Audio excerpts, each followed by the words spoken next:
Does the We'll move it and city? support it and vote on So it. I think one of the things, there's a multifactorial problem with RDDA and the city.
To the Thursday, March 14th, 2024 meeting of the Ann Arbor Historic District Commission.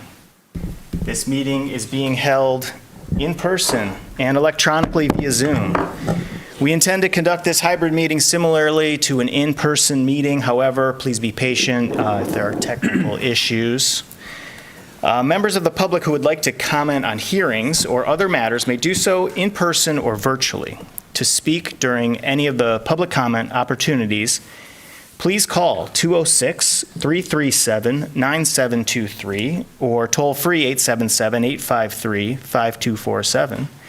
Enter meeting ID 965-3669-9762. This information is also available on the published agenda, in the public notices section of the city website, and on the broadcast of this meeting on CTN. CTN can be found on Xfinity Channel 16, AT&T Channel 99, streaming online on YouTube or at a2gov.org/watchctn. Ms. Thatcher, will you please call the roll? Yes. Commissioner Calderon. Here. Commissioner Fortner. Here. Commissioner Ross. Commissioner Kaplan. Here. Commissioner Quijano. Here. Commissioner Smith. Here. Commissioner Rockland. Here. You have a quorum. Great. Now we will approve the agenda unless I hear any changes to the agenda, which I do not. So the agenda is approved without objection as presented. Next, we will move on to public comment. This is an opportunity for persons to speak for up to 3 minutes about an issue that is not listed as a public hearing on this agenda.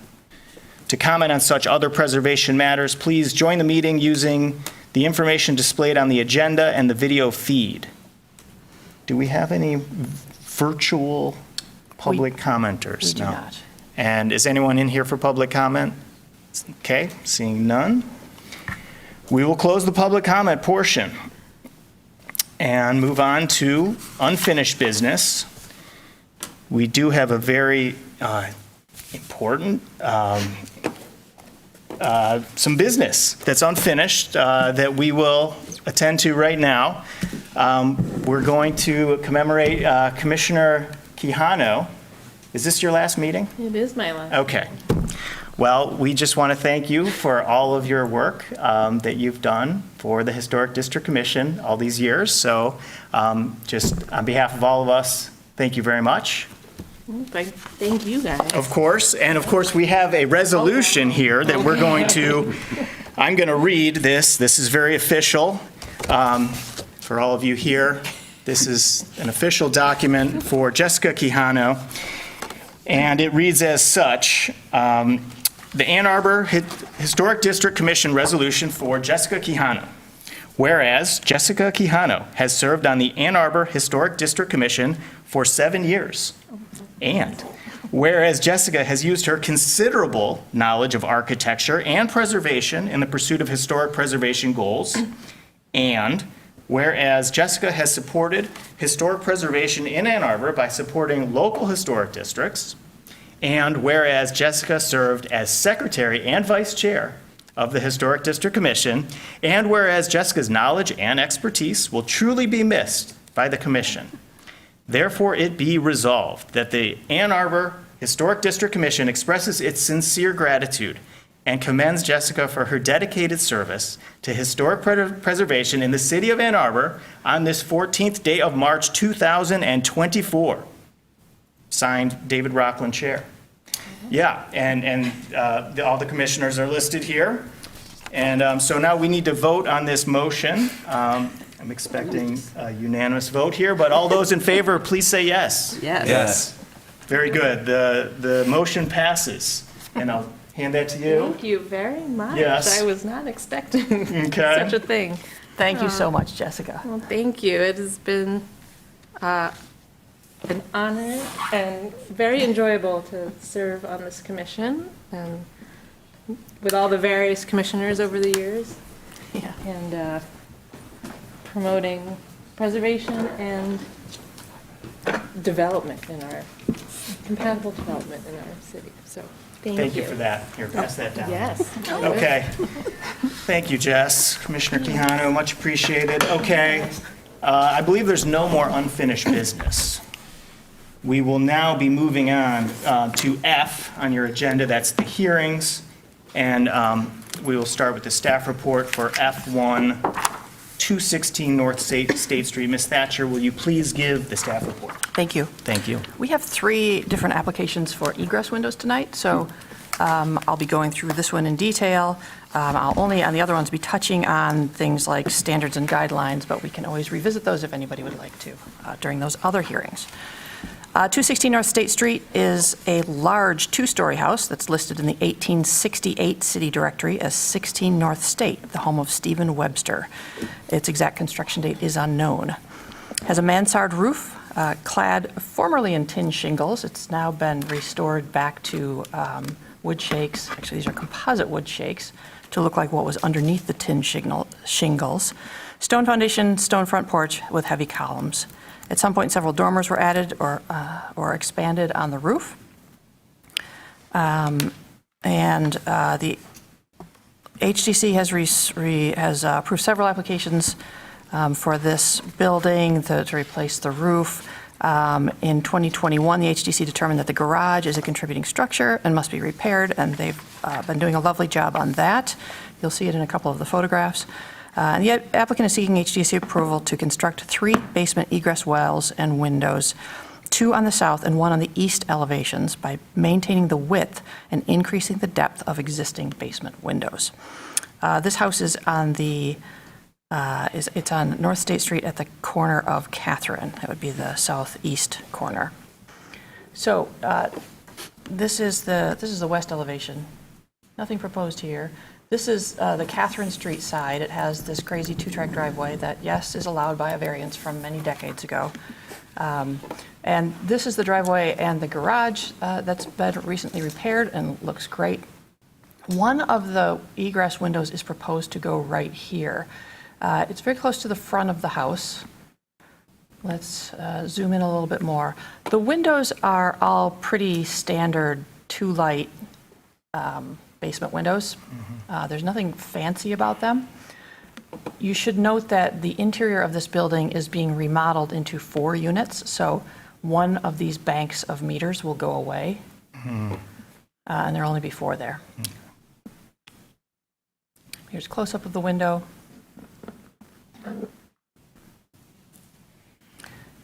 Staff noted that a little bit farther back, you can see here's the garage for reference, there is another boarded-up basement window, and we'd love to hear from the applicant when it's their turn why this window can't be utilized instead of this one that's closer to the front of the house, that's very visible from the street and is already missing its sash, it looks like. Moving around the back of the house, this is the south elevation. There are 2 windows here and here, you can see. They're visible from the street, but they're certainly not obvious, and you've got a bump out here and you've got a bump out addition here, which makes them set back, and this is an appropriate location for egress windows. The purpose is to finish the basement into a different layout, different floor plan that has bedrooms needing window well egress. The wells are your standard wood timber wells, the minimum size needed for egress. Here is one egress window. This is the one that's the closest to the street. That's more problematic. This is the one that's farther back that I showed you that's boarded up. These are building permit construction drawings, and it's showing a new staircase, which I believe is a new staircase, to get to, you can just see the edge of this little side door that's already existing, that was cut in at some point. So you'd walk in there and go down the stairs, and where that window is right now on this plan is a washer and dryer. But again, this is just, this has not been constructed yet. And then we've got the other two on the south elevation in bedrooms. And again, those are more appropriate locations.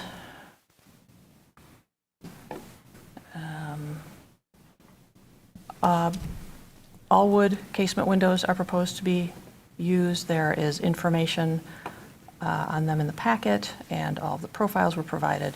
So let me go through the standards and guidelines. Number 2 of the Secretary of Interior standards says that the historic character of a property will be retained and preserved. The removal of distinctive materials or alteration of features, spaces, and spatial relationships that characterize a property will be avoided. Number 9 says new additions, exterior alterations, or related new construction shall not destroy historic materials that characterize the property.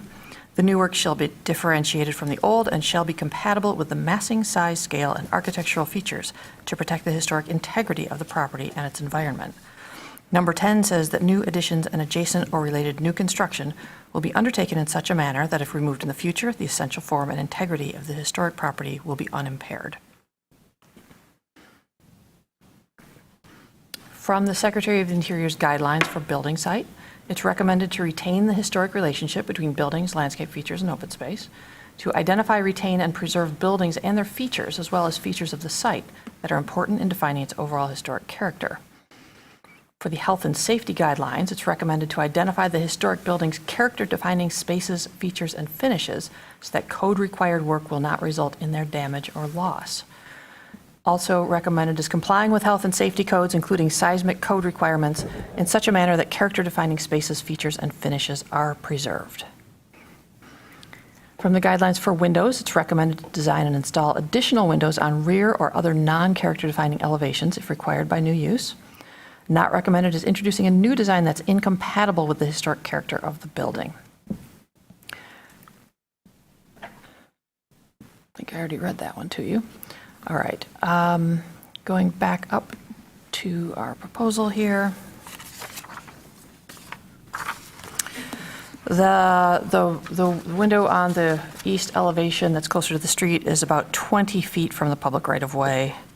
It would also have a bollard here to keep people from walking into it or potentially a car from driving into it. It's farther away from the driveway than I thought it was, but it's still right along the edge of it. These are all existing 32-inch wide basement window openings. They would all be made 48 inches tall. And as I've already stated, the location is appropriate for the south elevation windows. And staff is asking that the applicant address why the egress window can't be moved to the other basement window, since that location would meet the standards and guidelines used by the Historic District Commission. That's it for the staff report. Thank you. Thank you very much. Okay, now we'll move on to the review committee report, and I believe that Commissioner Fortner and Kaplan were on the review committee, is that correct? Yes. Okay, would you please give us your report? Yeah, I guess I would add that corner is very visible from the side street from Catherine, because there are two the driveway for that house and then the driveway for the next house are right there, so it is really very open.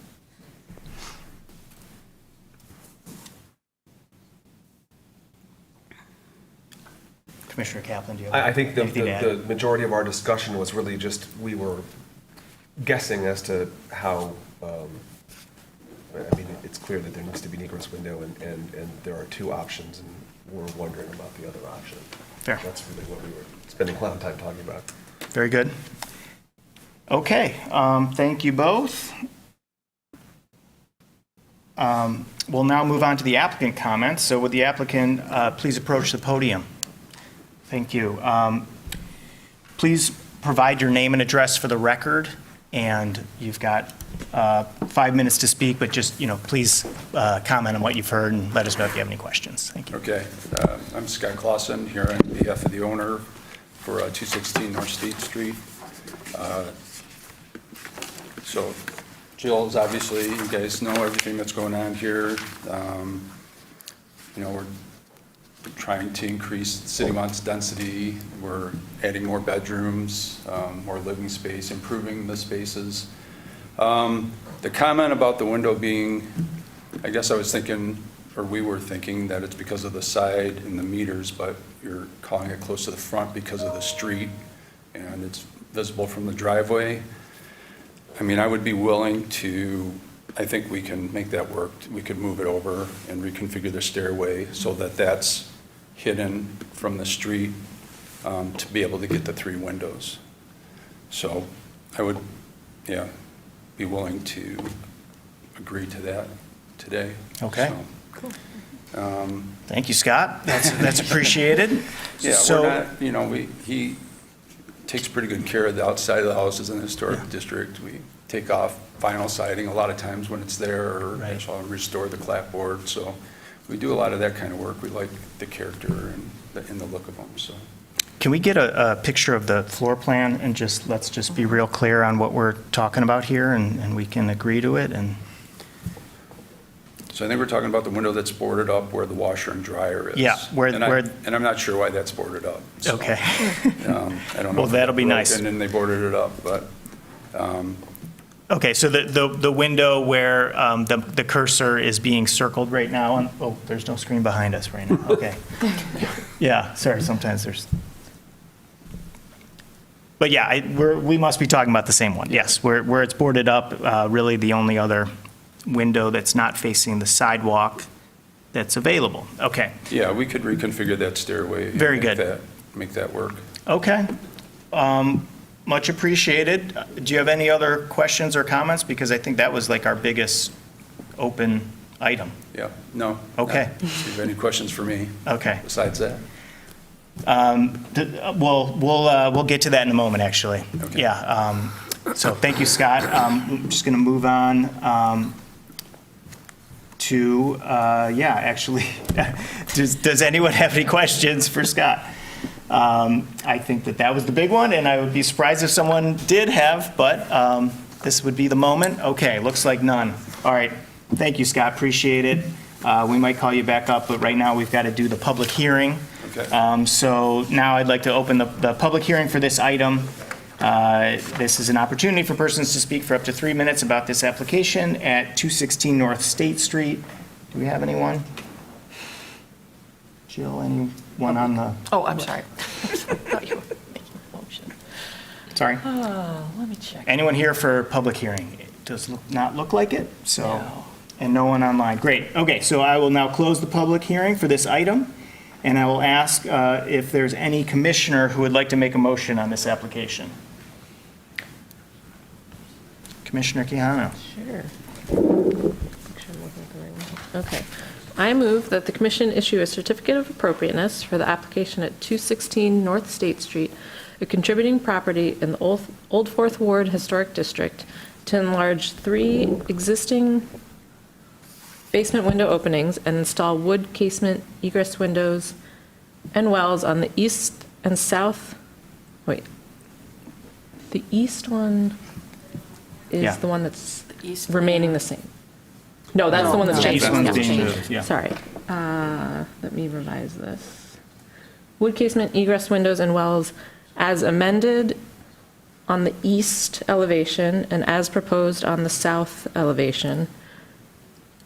The work is compatible in exterior design, arrangement, materials, and relationship to the house and the surrounding area, and meets the Secretary of the Interior standards for rehabilitation and guidelines for rehabilitating historic buildings, in particular standards 2, 9, and 10, and the guidelines for building site, windows, and health and safety, as well as the Ann Arbor Historic District design guidelines. Second. Okay, I think I heard Ben first, so I'm going to say that that was moved by Commissioner Quijano and second by Commissioner Calderon. Do we have any discussion on the motion? What I heard on the motion was that the openings were going to be enlarged. I think It the said to sill- enlarge the 3 existing basement window openings. Yeah, the sill is being lowered. Right, yeah. That's what, why I paused at first, yeah. But it's being enlarged as proposed, and so they're just proposing to Yes. enlarge it back. Okay, Yeah. I just wanted to make sure we weren't saying make Not it being wider, wide, yeah. but it says as proposed, and I think we're good there, okay. Are there any other comments? Just, do we need to be more specific about as amended? Oh, yeah. You know, Southeast corner, east side, south corner. East elevation. Yeah, maybe say as amended at the east elevation, South of the doors? Or the south? amended at the east elevation to south of the door. Yes, that works. Okay, Sounds good. Thank you. thank you.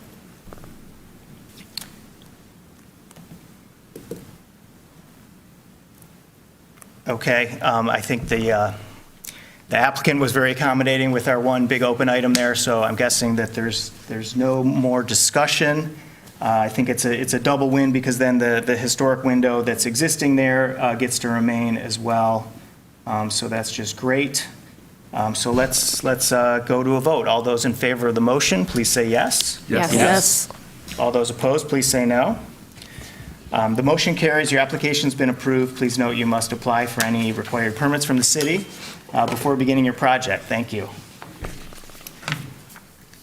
Okay. Moving right along here to F2, that's 707 Lawrence Street.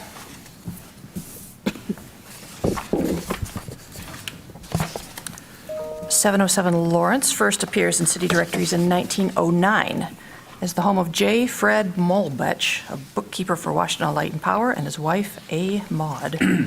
It's a 1 3/4-story gable fronter with a gabled wall dormer on the west elevation, corner returns, wide-board eave trim, a full-width front porch with square columns, and a bay window on the second floor that's centered above the front porch. The house previously had tapered round columns in a 1987 photo. Unfortunately, in September of 2023, there was a kitchen fire in the house that traveled through the west wall. You'll be able to see the boarded-up photos of that wall in just a moment. Staff was able to approve the siding and a replacement window to go there for the one that was burned and knocked out. And the applicant is now seeking HDC approval to construct a basement egress window and well on the west elevation by maintaining the width and increasing the depth of an existing basement window.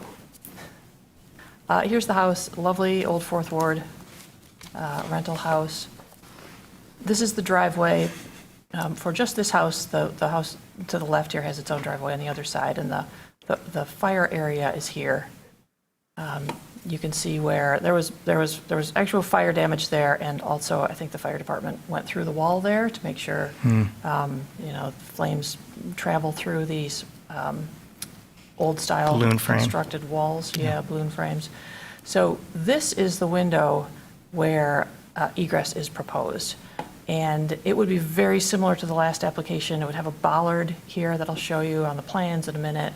And they would simply stop cars from traveling any farther by putting that bollard there, which is fine. There's still plenty of room, and it sort of informally ends around there anyway. And you can see scooter parking and other things in the back here. This is a view looking out toward the street. This is all super straightforward. That's the window back there. Here's where it's located, toward the back of the house. Here's where the bollard would be to keep anyone from accidentally driving into the well. Same casement window that we saw in the last application. Same standards and guidelines apply.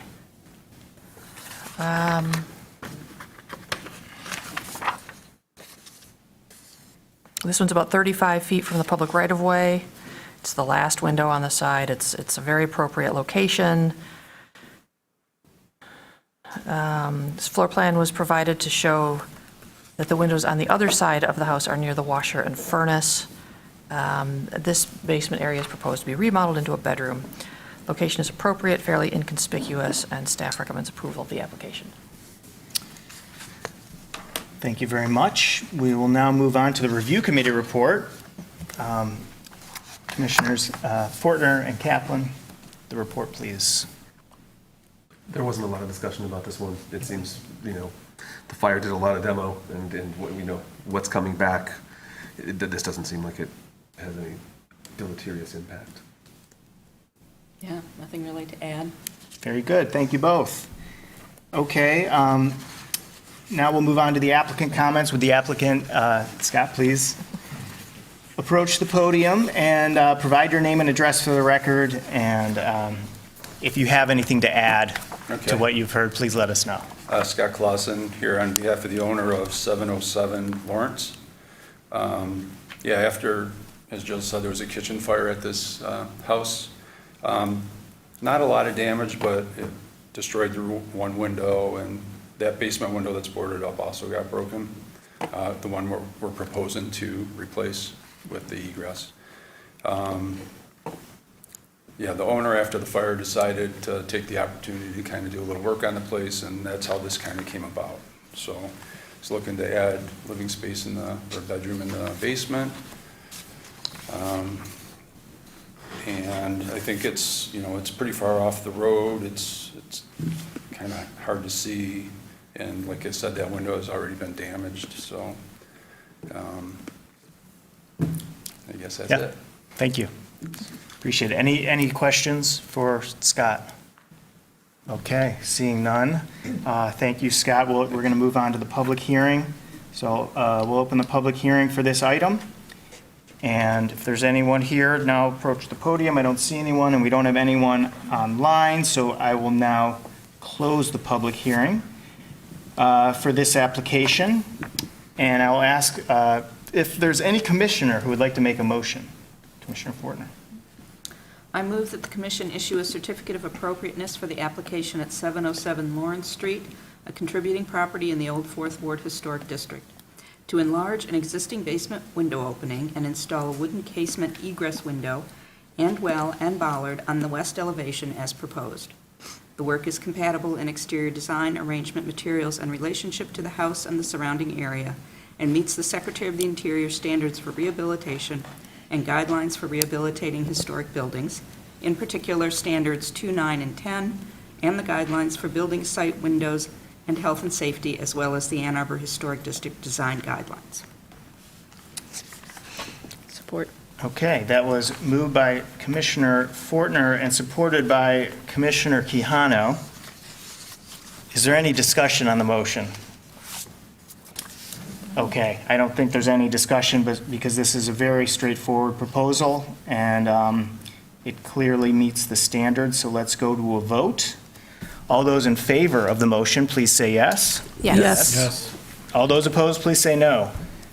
The motion carries. Your application has been approved. Please note you must apply for any required permits from the city before beginning your project. Thanks a lot. Okay, now we'll move on to F3, 1003, what do you say, 1003?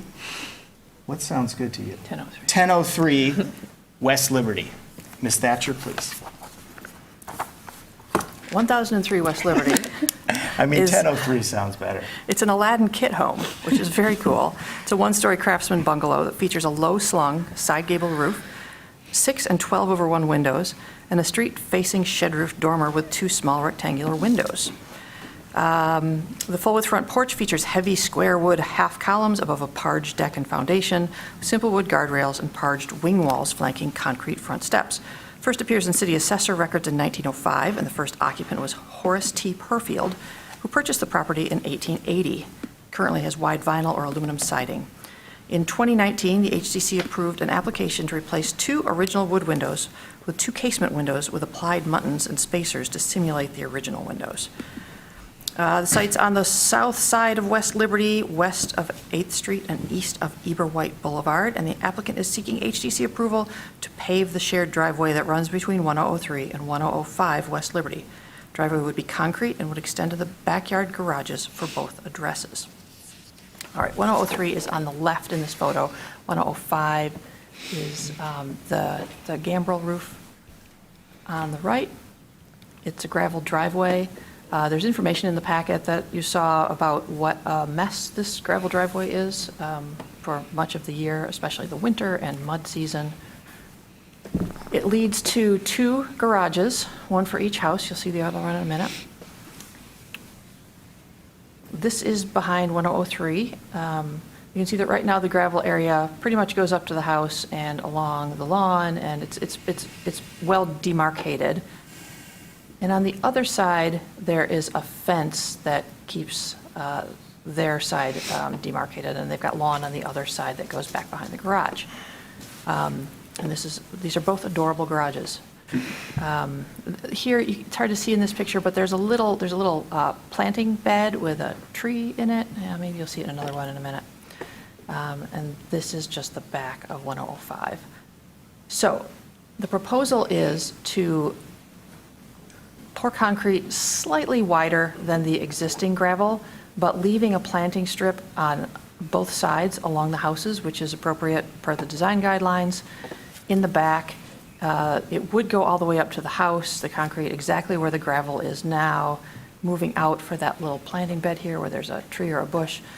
Behind the neighbor's house, it says maybe in scope because the neighbor hasn't decided yet if they are going to undertake this work or not, but there is no harm in asking now, and if it got approved and they wanted to do it in the next 3 years, it would all be set. I am asking the commission to look at this as one big package and not to make these people come in again should they decide that they want it paved at a later point. Very clear layouts showing the extent. See the planting strips on both sides. Probably, this is the shady side of the house, and probably things grow a little better on this side of this house, but again, matches the current gravel. Okay, from the Secretary of the Interior Standards, number 1 says a property will be used as it was historically or be given a new use that requires minimal change to its distinctive materials, features, spaces, and spatial relationships. I've read to you number 2 and number 10 already. From the guidelines for building site, it's not recommended to introduce new construction which is visually incompatible in terms of size, scale, design, materials, color, and texture, or which destroys historic relationships on the site. From the Ann Arbor Historic District Design Guidelines for residential landscape features, it's not appropriate to introduce any new building, streetscape, or landscape feature that's out of scale or otherwise inappropriate to the district's historic character. For the guidelines for paved areas on residential properties, retaining and maintaining existing historic driveways and curb cuts, including 2-track driveways, which does not apply here, and green space between the driveway and the house. All right.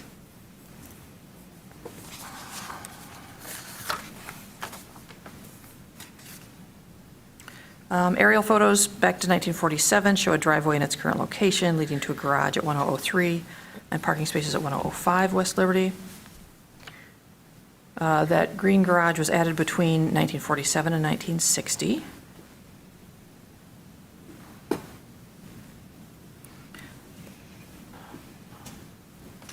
I don't think I have a lot more to add.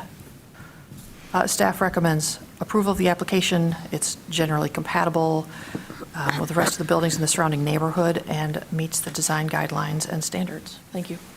Thank you very much. Can we have the review committee report from the commissioners, please? I don't really think there's anything to add. Okay, nothing to add? What about for you? Okay. Sounds fair. Now we'll get the applicant comments. Is the applicant here? Is the applicant on the Zoom? No, let me check this.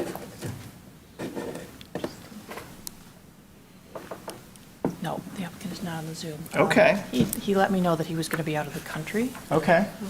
maybe today too. I knew he was going to be gone on Monday. Okay. So no applicant. I have a question maybe for the, I'll save it. Okay, let's just move on, okay? Okay. All right. To the public hearing. So I'll now open the public hearing for this item.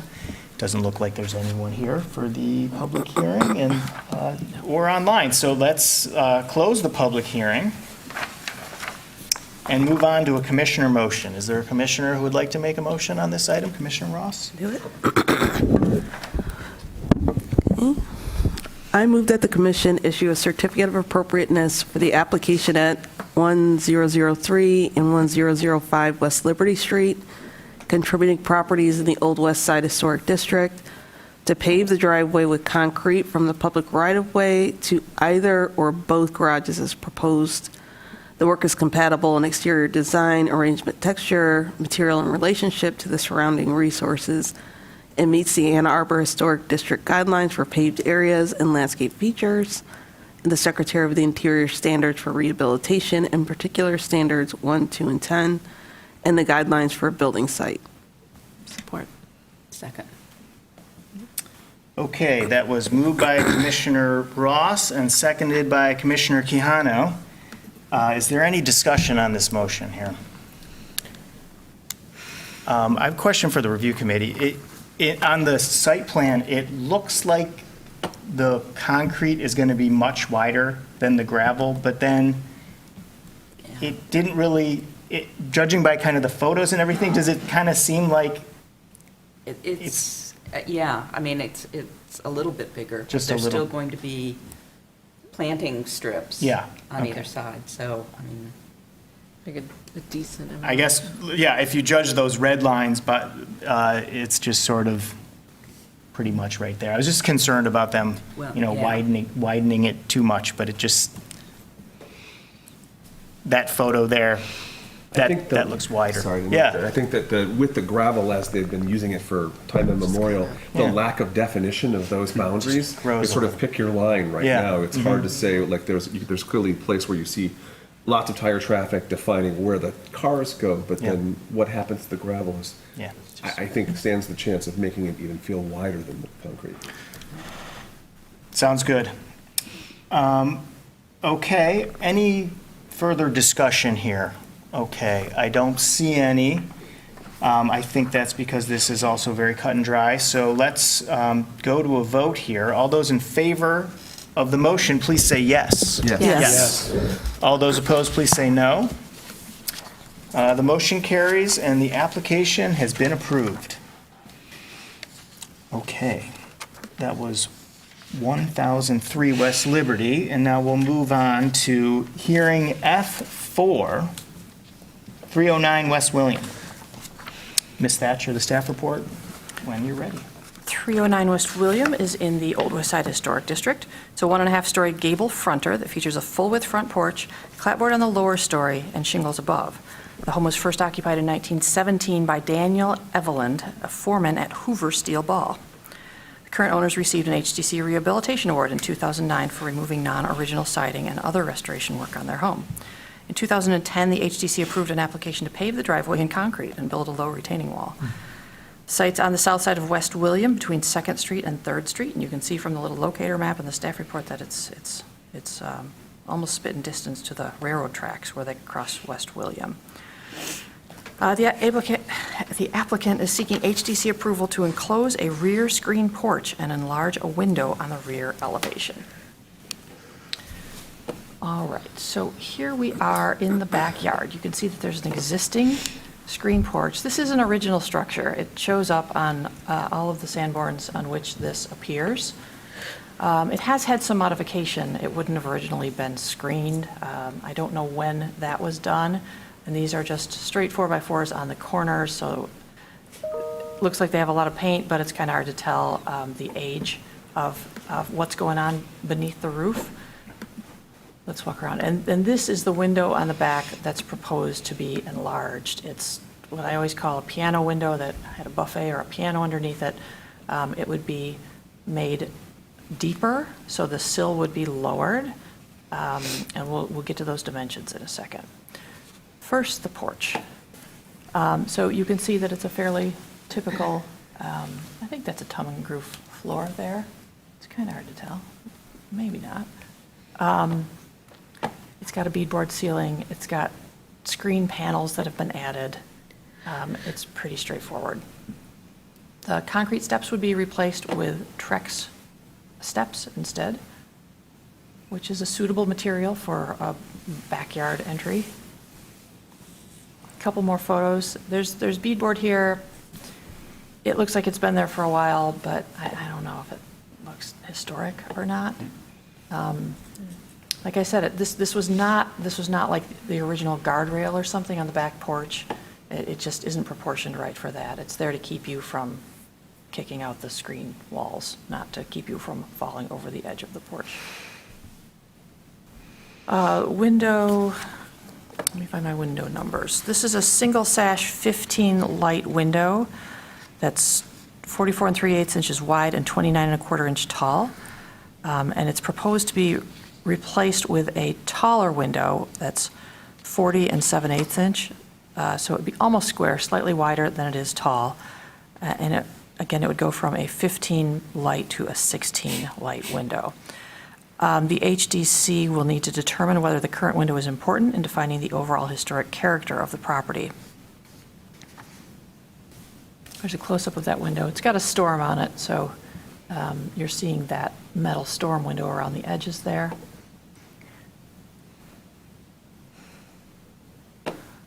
Plans and drawings for the project. Here it is on the back. Basically, the back porch would, the roof structure would remain, but everything below it would be replaced with conditioned space, with an actual room, with windows on 3 sides and a new door. And the current back door would be removed and would flow through to the kitchen. Here's a rendering of what it would look like with the enclosure and the window made taller with the lower sill.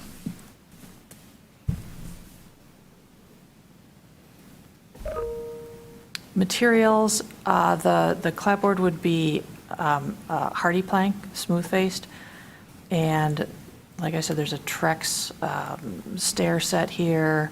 There's an aluminum railing. Again, not suitable for the front of a wood house like this probably, but fine on the back, I think. There's some hardy panels. New Anderson Woodwright windows are proposed to go in here.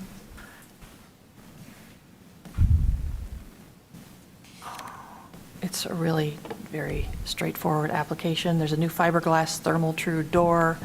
There's a side door farther up on this side of the house that also has multiple lights like that. So it would be complementary to that, even though you couldn't see it from the street. Boral trim. There's the east elevation. And there was a nice detail sheet showing the hardy siding and the windows and the door. It is simulated divided lights. Oh, wait a second. These look like they're applied, but then it says grills between the glass. So we will ask the applicant about that when it's their turn. I think that might just not be a correct statement. Oh, I see. Divided lights applied to the surface and grills between the glass to simulate more traditional door construction. Okay, that's all good.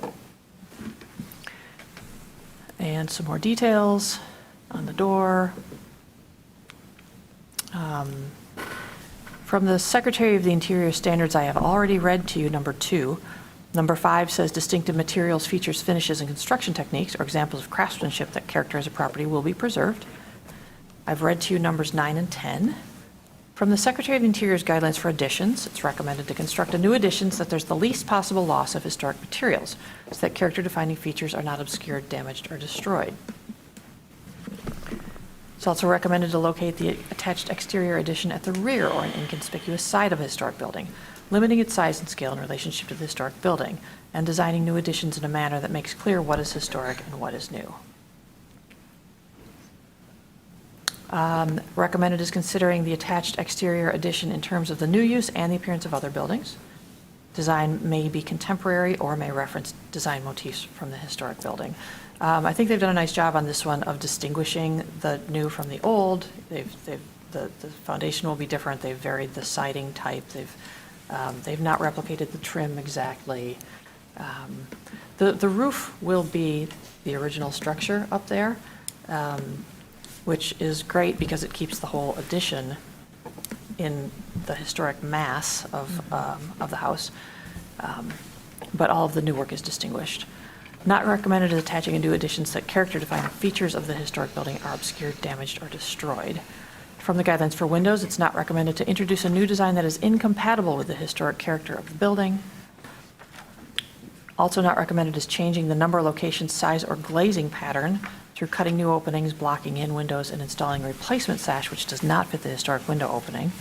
Removing or radically changing windows which are important in defining the historic character of the building, so that as a result, the character is diminished. All right. Staff believes that the enclosed porch is compatible with the rest of the building. As I mentioned, the Historic District Commission will need to determine whether the current window that they would like to replace is important in defining the historic character of the property. Thank you. Thank you very much, Ms. Thatcher. Let's move on to the review committee report. So the review committee, please give your report. I think similar to what was just stated by staff, I think the porch enclosure seemed fine. I had no reservations about that. When thinking on site about the window being removed and replaced, I felt more resistant to that. However, when I see it in the sketch form, when I see what the replacement looks like, and considering that it's in the back of the house, I don't think I'm as resistant as I was just in concept when I was looking at the original window and saying that's coming out. Thank you. Nothing additional. Okay, very good. Thank you both.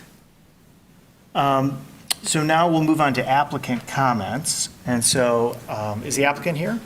Great, please approach the podium and provide your name and address for the record, and then let us know if you have anything to add to the staff report or what you heard from the review committee.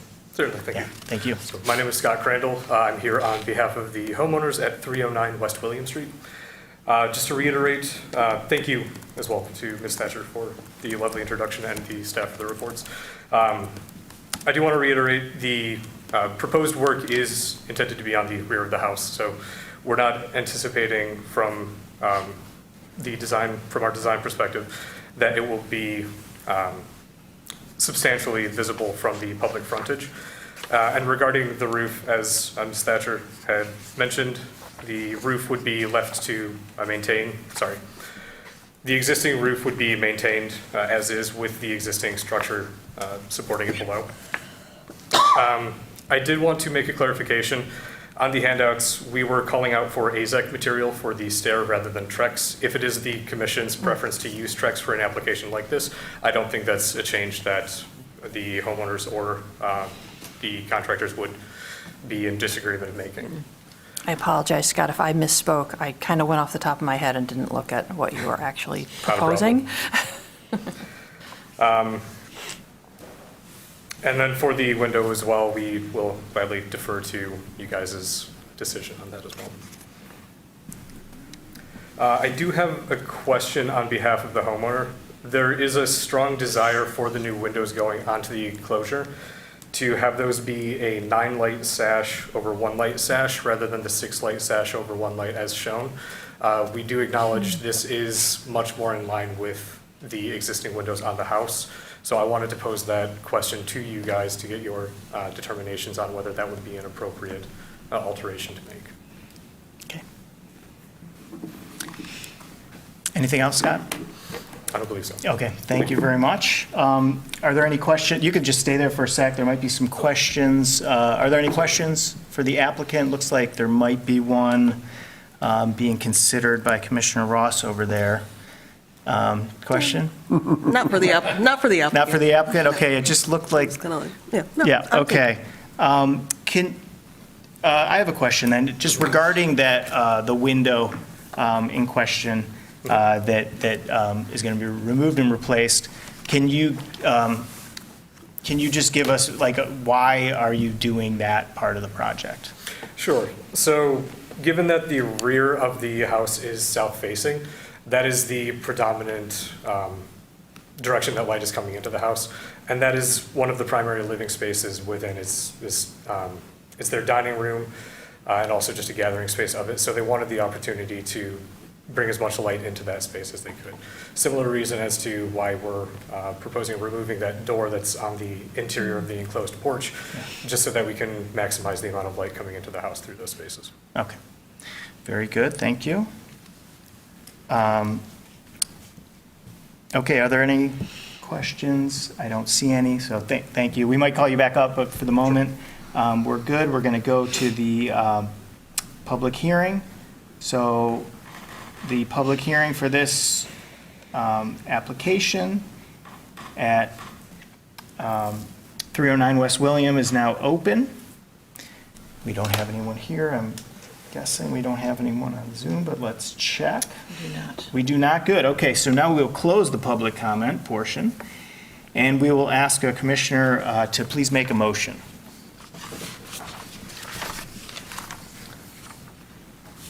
Any commissioner will do. Okay, thank you. Okay.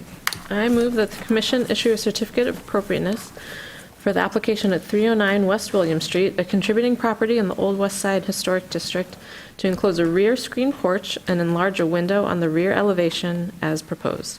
The work is compatible in exterior design, arrangement, materials in relationship to the house and surrounding area, and meets the City of Ann Arbor Historic District design guidelines for new additions and windows, and the Secretary of the Interior's standards for rehabilitation and guidelines for rehabilitating historic buildings, in particular standards 2, 5, 9, and 10, and the guidelines for new additions, neighborhood setting, building site, and windows.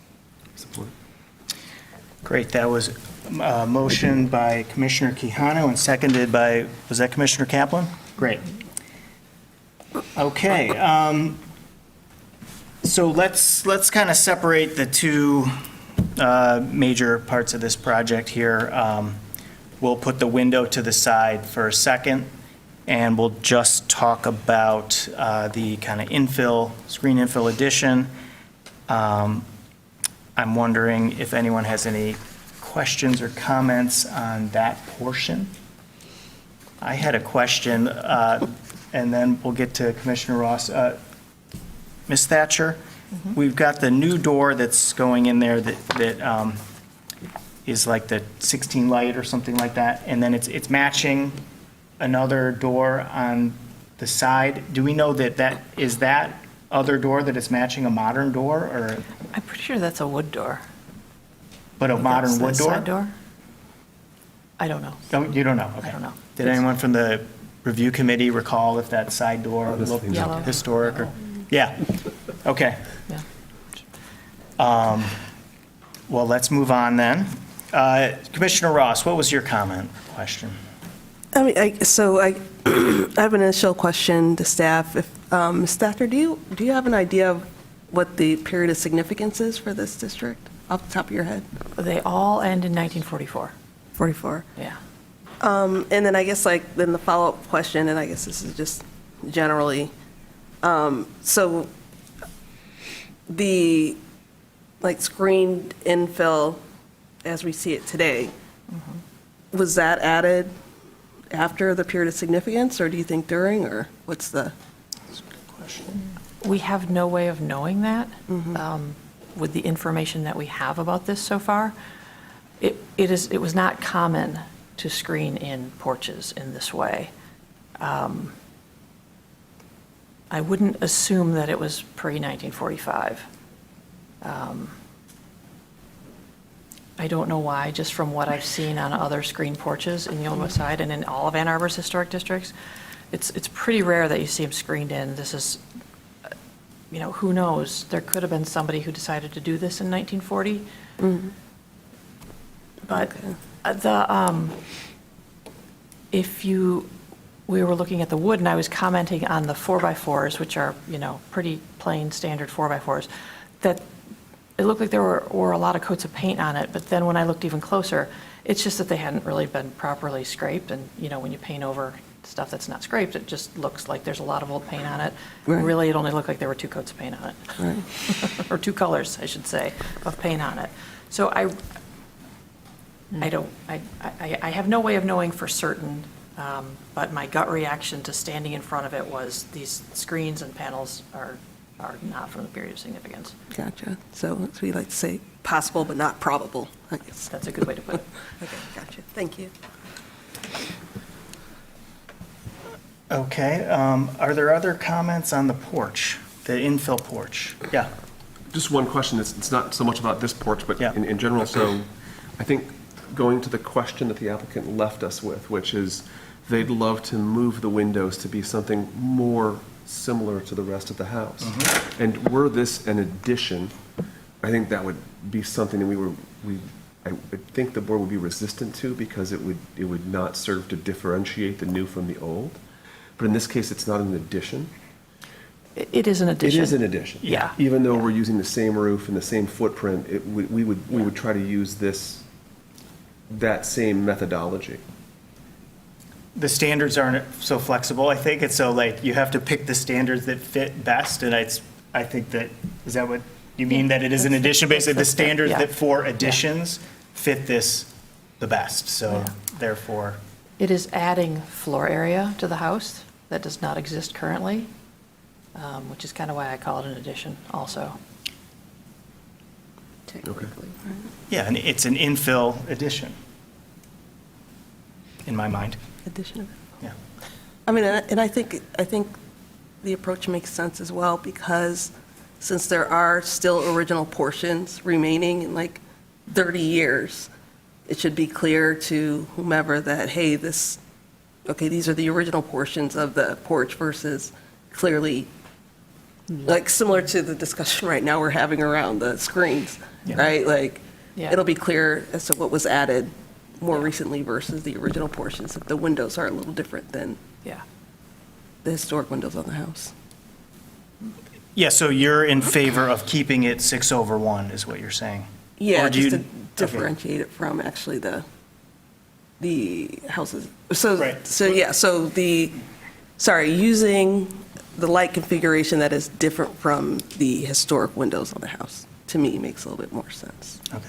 But I think it makes more sense, but is it also, can they differentiate another way in this instance? If they want to match it, but they're going to be double pane windows versus single pane, and they're going to yeah, be similarly clad. divided light, yeah, It's, yeah. I mean, it's not, I mean, it would make more sense if they differentiated the light pattern, but it's not, to me, it's not like going to kill my, Yeah, like, okay. I'm not going to. Okay, so how do other people feel about the 9/1 versus the 6/1? Is anyone against 9/1 strongly enough that they're going to say they don't get a vote? No, okay. All right, so it sounds like we're okay with 9/1, and I guess we can amend the motion when we get there, but let's talk about the rest of it first. Any other comments on the infill addition portion of the project? Okay, we said AZAC versus Trex that was just a misspeaking, and we're fine with either, actually, but, so we're moving ahead with as it is proposed there. And so, really, let's talk about the window then. I guess the question is, I mean, that's a character defining feature of the house. If you remove it, is it destroying the character of the home in such a way that that this project no longer meets the standards? Does anyone have any opinion on that they'd like to share? Well, just that, I guess, the fact that it's on the rear elevation is most beneficial for its case. As much as I would not like to lose an original window, that's the ideal spot to do it. Yeah. So, and they're not widening it. That seemed a bit more, I don't know if it's more or less invasive, but yeah, Yeah, they're not making it twice as big. yeah, yeah. Still within a decent scale, I guess. Yeah, and I think we were discussing that if they had come to us with a proposal to put an addition on the back of the house or to expand the porch across the back of the house, we have approved the removal of rear original windows for those kinds of things. Yeah, this is Very pretty true. modest. Yeah, improvement to the Yeah. interior usability. Yeah. Does anyone want to argue the counter? No, good, okay. So it sounds like we've decided that losing that character defining feature, it's not going to destroy the entire character of the house in such a way that we're against it.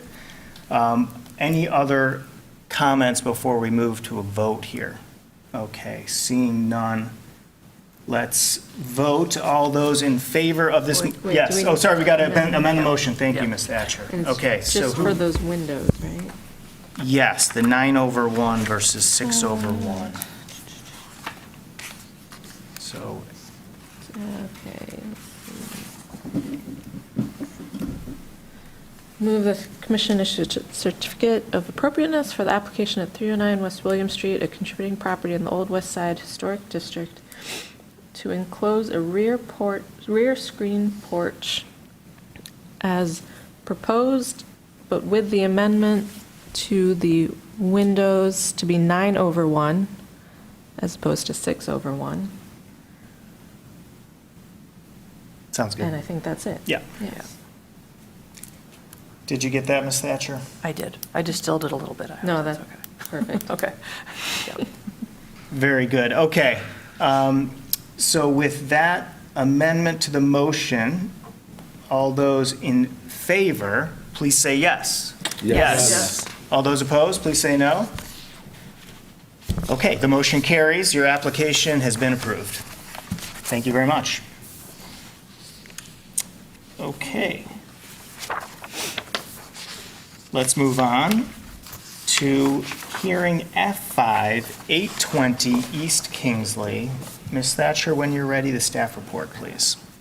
One moment, please. Take your time.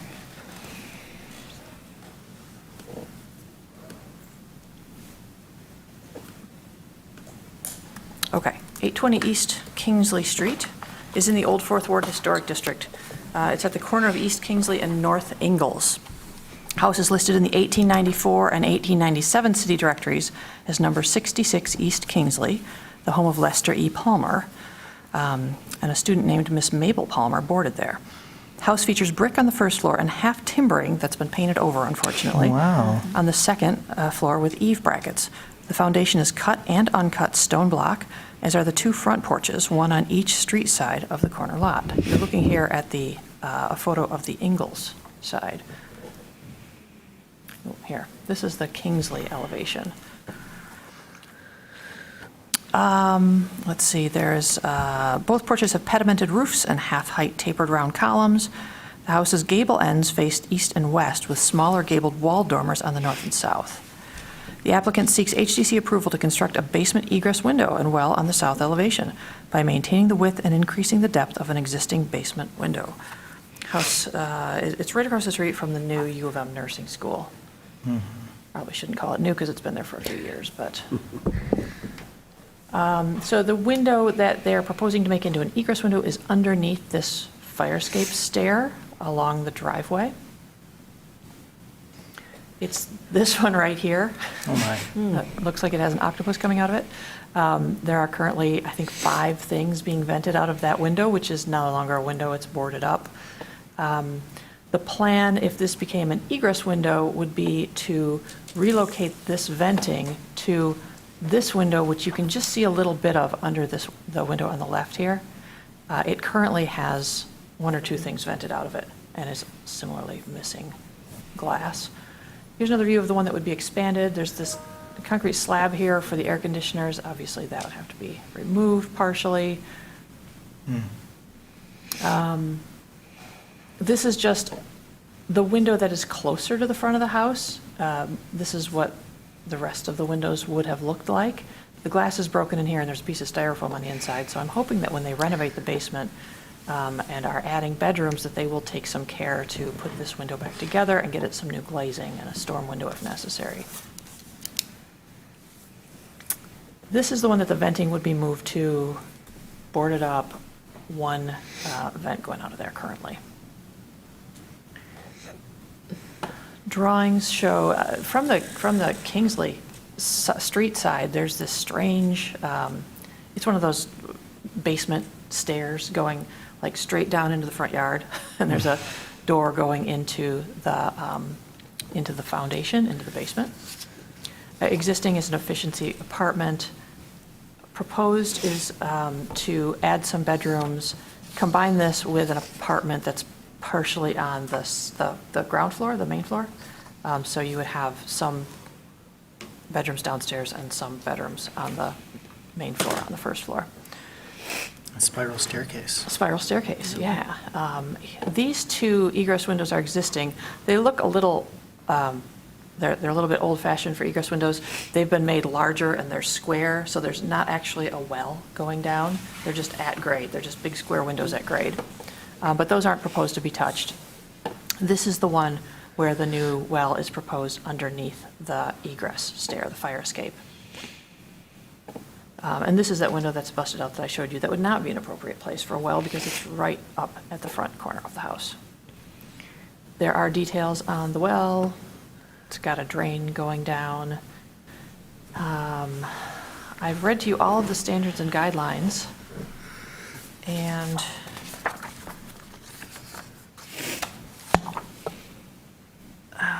again, this one would be made taller by going down.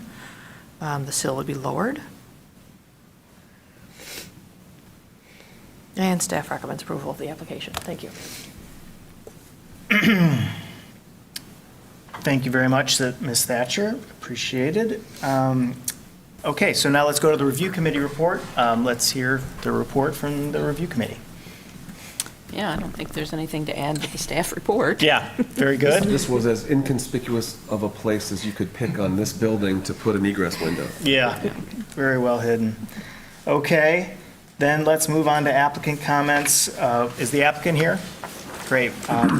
Would the applicant please approach the podium, provide your name and address for the record, and let us know if you have anything to comment on what you heard from the staff report or the review committee report. Thank you. I'm Rob Fowler. I'm representing the owner of 820 East Kingsley. Like Jill said, this window is boarded up. It has vents coming out of it. Those vents can be moved down to the next window that's boarded up. So, I mean, I think we're actually it'll look better than what it currently does. Yeah, very good. And the reason we're doing this is through a housing inspection, they went through the records and the basement was approved to be finished in the 80s, providing it was connected to one of the other apartments, not so there wouldn't be a new unit. So, my owner bought this, I know, 3 years ago. So in order to make this all work, that's why the circular stairs going to apartment 2 upstairs. So this way it's all going to be one unit. And we're trying to recoup some of the cost by adding a bedroom. Yeah. Very good. Thanks, Rob. Okay. Any questions for Rob? No. All right. Appreciate it. Thank you. Okay. So we'll move on to the public hearing.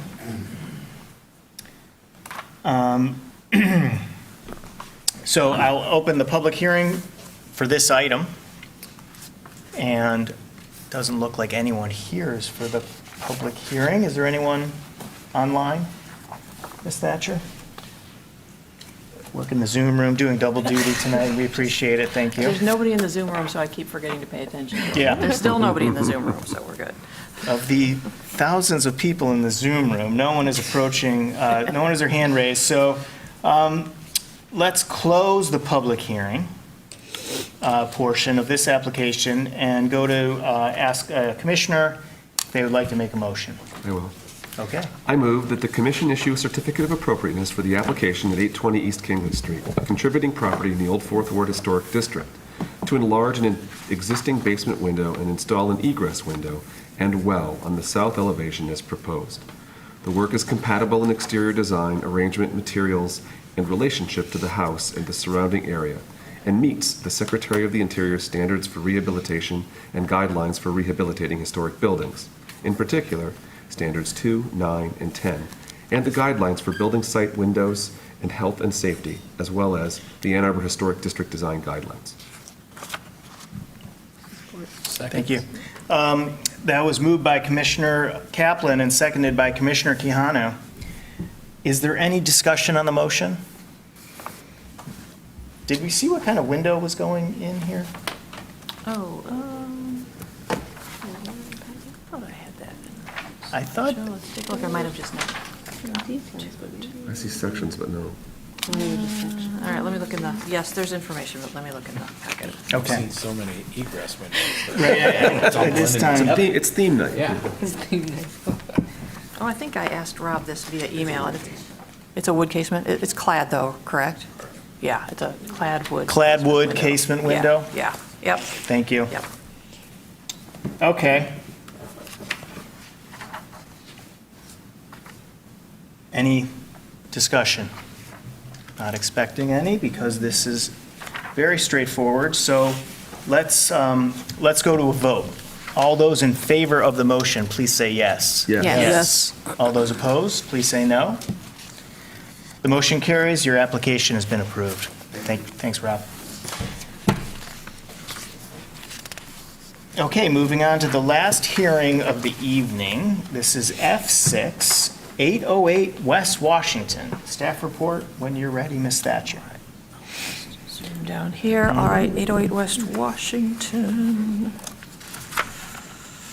is in the Old West Side Historic District. First appears in city directories in 1900 as the home of butcher Wilhelm Seyfried. This house and its two neighbors to the west, 812 and 818, which were also built in 1900, were extremely similar in design, detailing, and fenestration pattern. 808 features a cut stone foundation, full-width front porch, with non-original turn posts and ornate brackets. This is approved by the Historic District Commission, an early approval to recreate the porch, but based on the neighbor's porch, I couldn't see anything in the records that indicated that they actually knew that it used to look like this, but it's extremely compatible with the neighbor's house because it was copied off of it. Has steeply pitched roof with corner returns, 1/1 windows, and a first floor bump out near the rear of the west elevation. It's on the north side of West Washington between Mulholland and South 7th Streets. And the applicant is seeking HDC approval to construct a new garage with a concrete apron, install a casement window with a false mutton in the rear-facing attic gable to meet egress requirements, and extend the West Washington driveway to the back of the house. All right, right now there is a one-car parking space exactly where this car is parked. It's narrow, but it is paved. And it's just grandfathered in. It's not a legal parking space by city definitions, but it's there and it can stay and it's fine. Part of the proposal is to extend the driveway straight back. You can see that there's a large landmark tree here that does appear on the 1947 aerial photo, so it is a historic feature of the landscape. So any driveway that went here on the side would need to avoid that tree. Here's what it looks like now. There have been ongoing construction projects at this house. It's currently gutted. It was sold to the new owner that way. One of these, sort of a half-done project. I went out on the site a couple of years ago when they started the work, and then it languished, and now we have a new owner who's hoping to complete the work. So the point I was trying to get at is there's gravel here, and there have been construction vehicles and things in this side yard. But I couldn't find evidence in any aerial photos that it has been used as a parking area per se, just that first paved space. Now we're looking at the back of the house. There's that car in the space up front. This is a pad that has a retaining wall on the back here and a little bit here on the side that allows car parking or what have you off of an an informal alley that runs between West Huron Street and West Washington Street, parallel to it. It's a little bit of a strange situation because there is a parcel there, a very narrow, long parcel that's owned by the city, but it is landlocked. So in order to access it, you have to go across somebody else's property, either one of these two houses on the far right here. This is a big multifamily house, got an award a few years ago. But both of them have driveways that can connect to this one. So the HDC doesn't have to worry about that. You know, the owner who wants to put up a garage has to worry about getting access to it. But this is the quite lovely place to park a car or to build a proposed garage. If it's, you know, it's always hard to see slopes in photos, but there's about a 5-foot, almost sheer drop right here where this ivy is and these stones.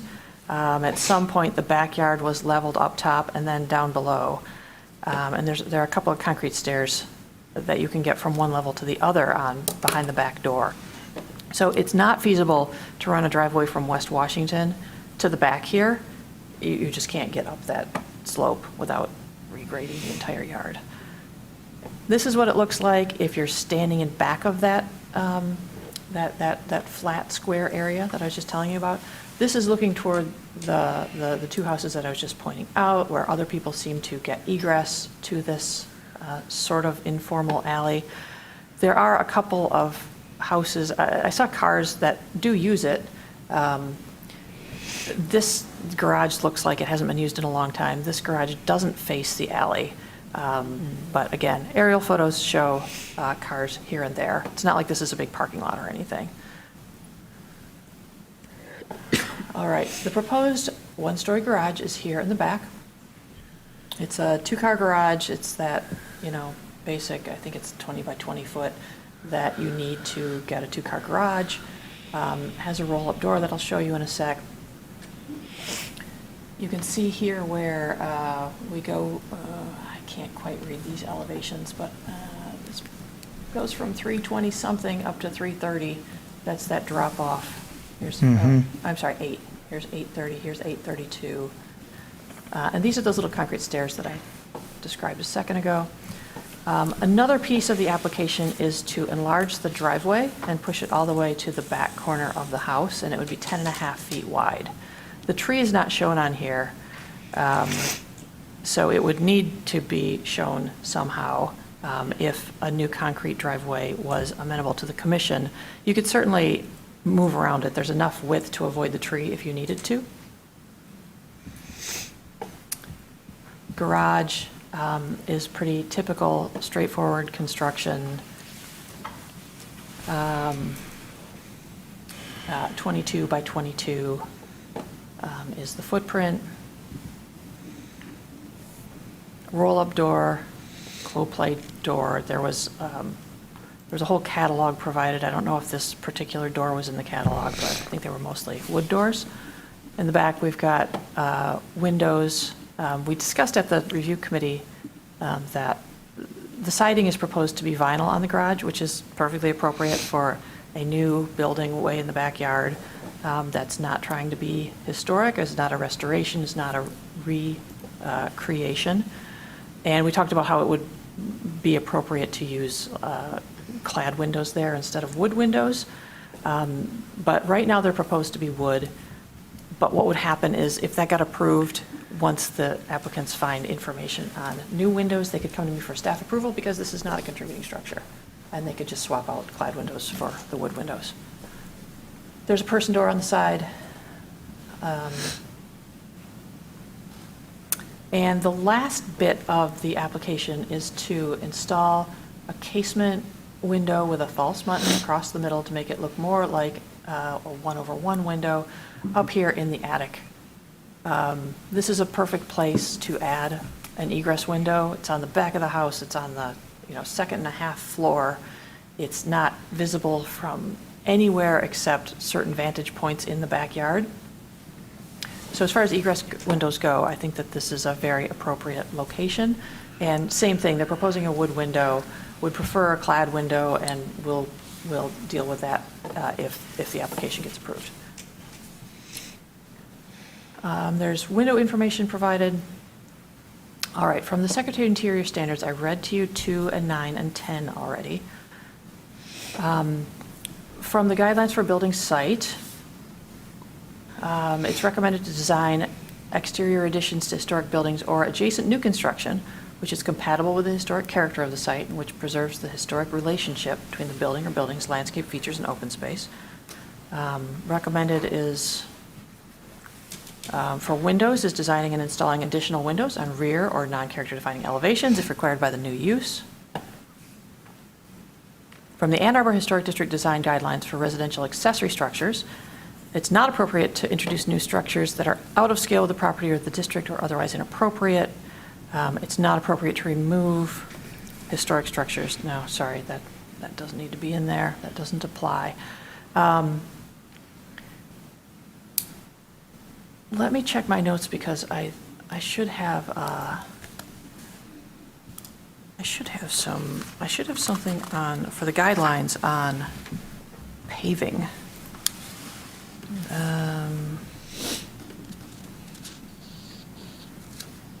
No, I guess I was just using the landscape features, introducing new site features that are out of scale with the property or the district or are otherwise inappropriate, because I do have serious concerns about extending the driveway.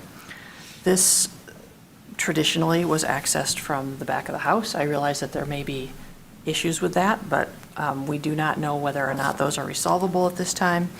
They're proposing to put a 2-car garage there, so that would park 2 cars.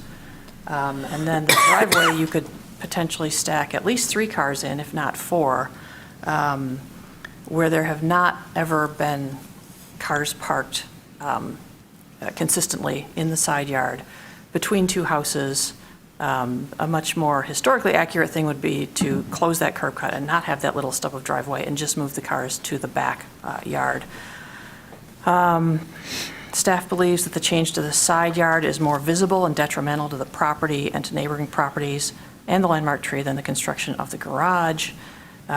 So essentially, I think it's not only inappropriate, but it's also overkill to need parking for 5 or 6 vehicles when 3 or 4 of those are in a location that has never had side yard parking before. And I think that that's definitely an alteration to the landscape, whether or not the tree is removed. So that completes staff's report. I have no issues with the garage and attic window and think that those are both appropriate and meet the standards and guidelines. Thank you. Thank you very much. Okay, let's move on to the review committee report. Commissioners, what's your report?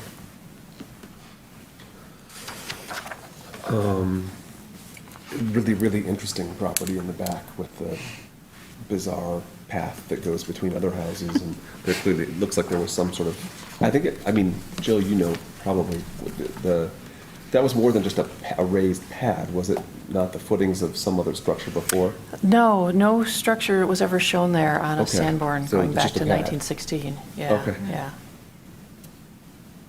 Yeah, but that seems like a logical place to put parking. Yeah. Thank you. And it's a very deep lot. It's Yeah, that's right. Anything else? Okay. Thank you. All right, would the applicant please approach the microphone, provide your name and address for the record, and comment on what you've heard so far. Thank you. Yes, I'm Chuck Boltman. I'm here representing Kevin Fuqua. And this is Kevin Fuqua. I didn't know you were following me. So I think Jill covered everything in the staff report except for a couple of quick things I would just say.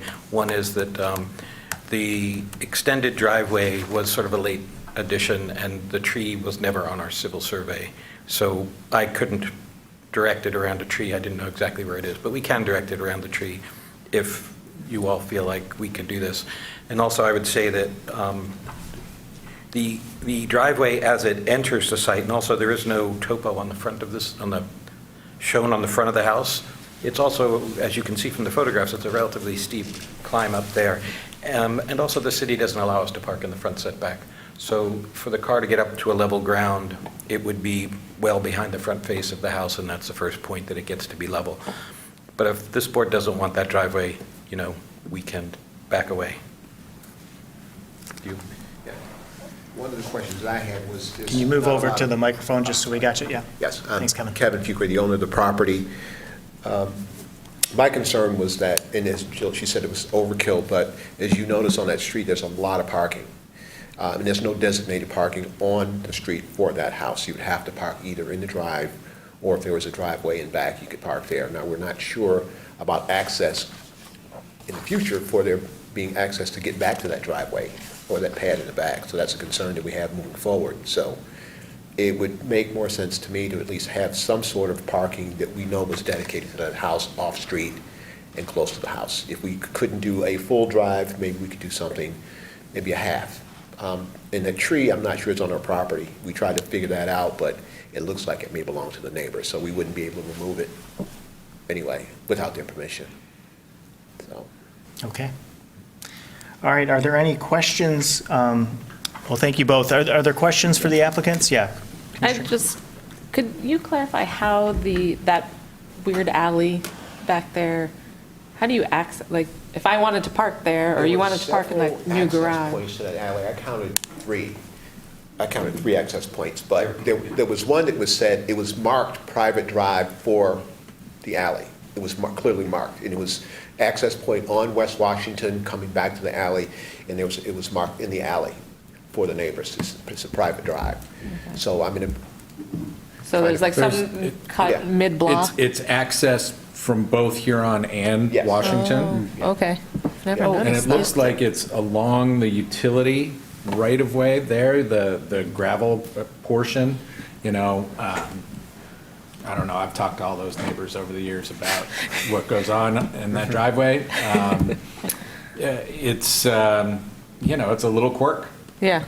It's got speed bumps to discourage cut-through traffic, so, but it's easily accessible, it's open, you can get, big vehicles back there. It's, And no, there is one on West Washington as well. Did you see that one? Mm-hmm. Yeah. Okay. So there's one, it goes all the way back, and it's paved, it's like it's asphalt drive all the way back from West Washington to the alley. And that's on someone's private property? And it's marked saying that it's a private drive. It's a private drive, But it says but that it's it's for the neighbors, alley. for us to drive through, it gives us permission to drive through. It Sounds says like- it's marked that way. So in theory, Jess, you couldn't drive there, but a neighbor could. Thank you for the clarification, yeah. But you have I my won't be permission, driving yeah. down there. She can drive back, she's come to see me, she can drive back there. Yeah. You better bring those people cookies. How many bedrooms, you're in the process of, as I understand, of renovating the interior of the house as well? Currently has three. It currently has three? Currently has three. And that's There your... may be one more added. We're trying to figure that out now. It won't Okay. be more than four, and we're adding another bathroom. Okay. So,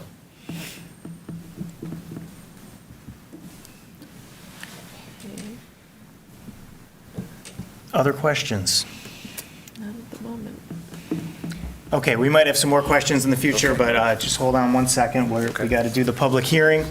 And so let's open the public hearing for this item. There's no one here, and I'm guessing there's no one on Zoom, so let's close the public hearing.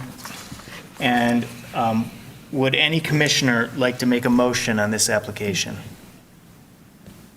Well, Jill split the motions up. Do we want to do the Let's, window and let's do the first one garage? first. Yeah. And then Yeah. deal with the other one? Yeah, great idea. So that first motion there, can somebody Yeah. take that on? Thank you.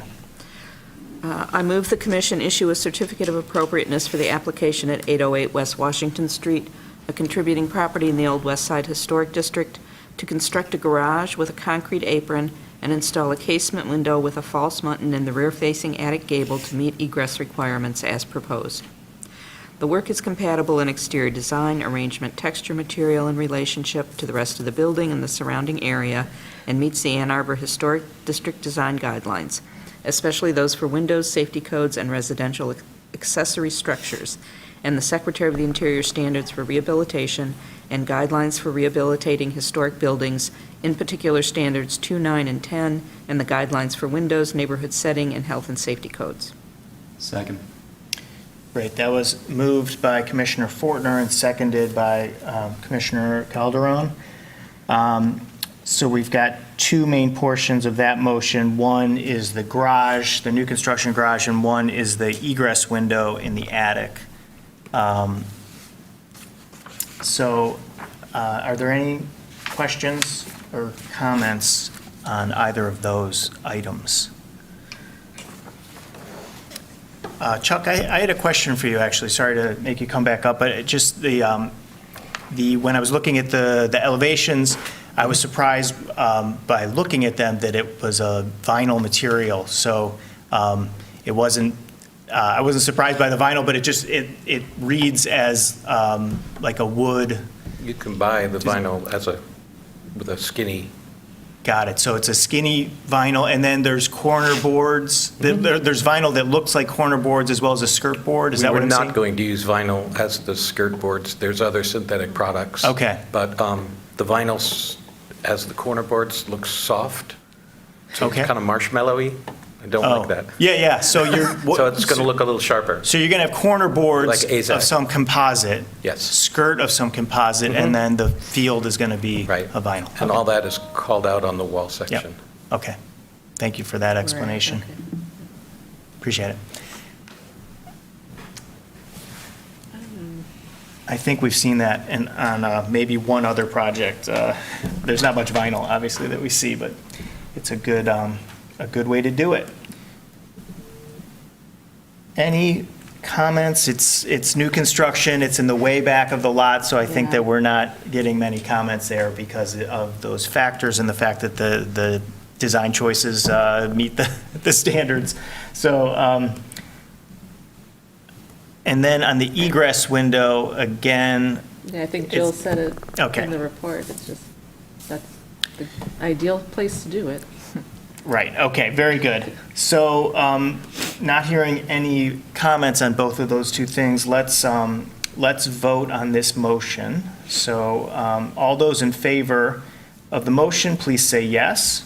Yes. Yes. Yes. All those opposed, please say no. The motion carries. That portion of the application has been approved.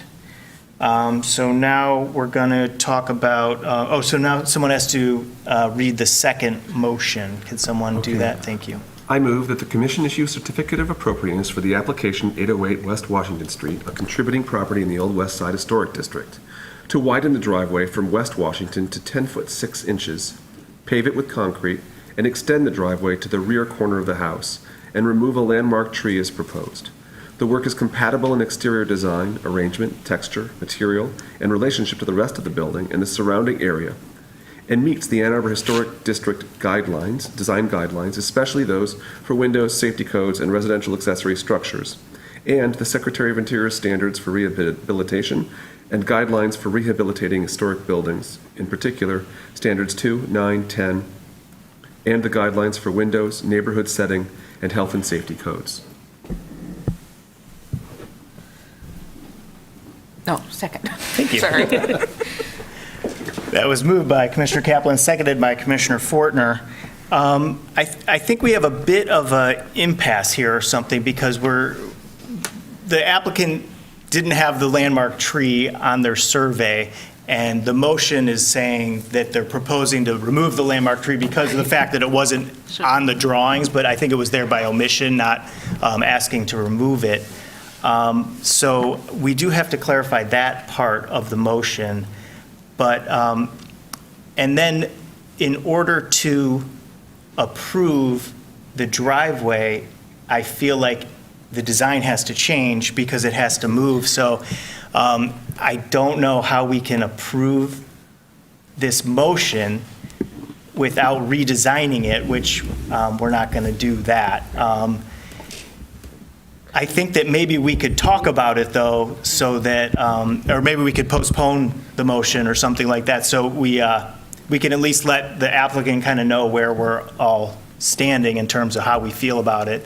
And then, depending on how this goes, if you do have to resubmit something, you'll kind of know how we're thinking. So unless someone has like a different idea of how to move forward on this, but is Yeah, I think is you- postponing a decent Well, I think way. you need to talk about whether or not Yeah, we're gonna it's talk appropriate about to it. put a Yes. driveway there, because if it's not, then you don't want to send them back to. Yes, exactly right, revise yeah. it. But if it may be, then it might be a possibility to postpone. Okay, because just right off the bat, is anyone in favor of removing the historic landmark tree? Like, I don't see how we can do that, right? Okay, so that's completely off the table. Do you have something to add? I'll let you chime in here. Don't think that tree's on my property, so I probably could remove it anyway. And Right. we were trying to work around it. It was always a workaround. We were never intending on removing it. So whatever it required was to work around, that's what we were going to do anyway. Okay. I guess that's noted, so we'll, if we can approve it, we'll approve it. And then if we don't, you'll hear why, I guess. And it's possible that we can postpone it instead of denying it, so that you could come back with Now, the, if postponed, is this for the next meeting, or will this be, if you postpone it, it's for the next meeting. so we Yeah. have another 30 days? Yeah. Yeah. But if we don't approve it, then you have to come back with something that's significantly different than what's there. With the postponement, you can slightly modify, right? So it is And a, yeah, we weren't happy to do that. okay. All right, thank you. Okay, so we know the tree, it's a moot point now. It's not in the property anyway. It's, none of us want to get rid of it. So I had a question for staff. Parking in the front open space is not allowed, but you can be grandfathered in, which this is. Yeah. No one really wants that. It's not ideal for the neighborhood setting, let's say. But how do we, like, once, let's say this, something like this is approved, when you were doing your math there, were you including someone parking, like, is it just like, well, someone could park there anyway or something? Or what is your thought in terms of, Car stacking? yeah, like you said, like 3 cars or something, but were you Yeah. thinking that someone was was going to be just- parking in the front open space, or Oh, just? yeah. Yes, Yeah, okay. yeah. I mean, potentially, if there's a driveway and you've If got there's a a lot of people live driveway, there, there's you a can park party or there. something, Yeah. you just stack them up, yeah. Okay. And you figure it's about 18 feet per car is a standard parking space Yeah, depth, yeah, and that's how I did the math. right, yeah. So there's no. It was rough math, it was not precise. There's no, you can't prevent someone from parking on their driveway, so, okay. So you just can't have a driveway that, like this one, You couldn't. ends so that the only parking If can you be in were, the in if the you were front of the- proposing a brand-new parking space or driveway, it would have to, the driveway has to lead to a legal parking space behind the front of the house. Or if the house is set way back out of the required front open Yeah, space. yeah. So in this case, if this driveway had originally gone, 18 feet beyond the front corner of the house, Yeah. it would lead to a legal parking space. Yeah, So at a minimum, that's what would Yeah, need to be that's the done. minimum that would make what's there now legal. But again, it's been there for a long time. It shows up on the 1947 aerial. yeah. It could be a contributing feature. the way it is. Funny. Can we see that photo that's Yeah. of the front there? Trying to, from current slide. I'm all fumble-fingered with the Zoom tonight. Dave, if I Yeah. might provide a little neighborhood context, I walk past this property every day. When you look at that side of Washington Street, there are many houses that don't have a driveway, or there are 2 houses that share a driveway.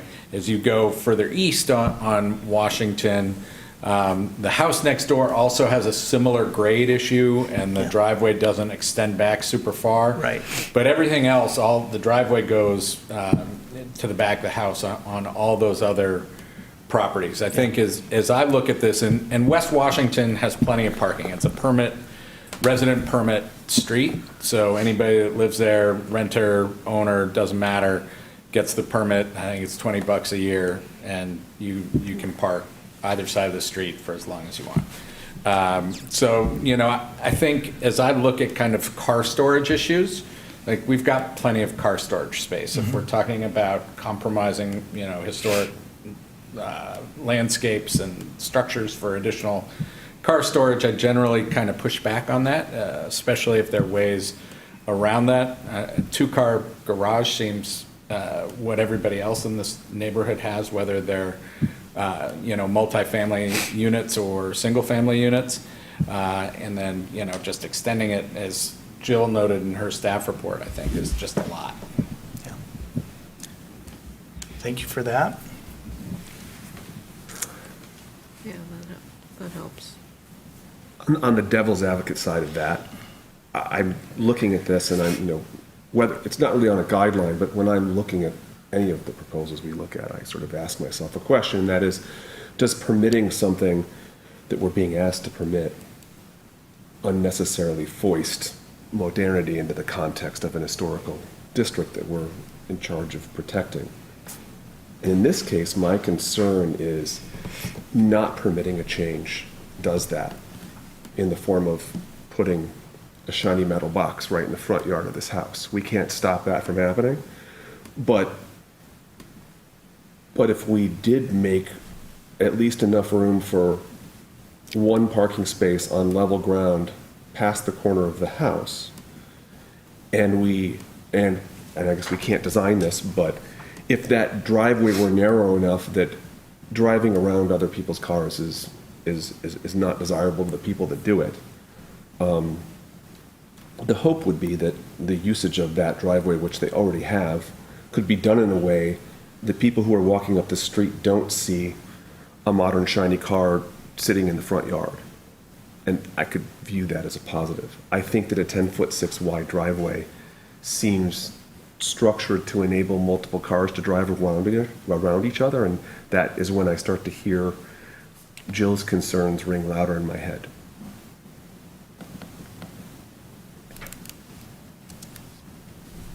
Okay.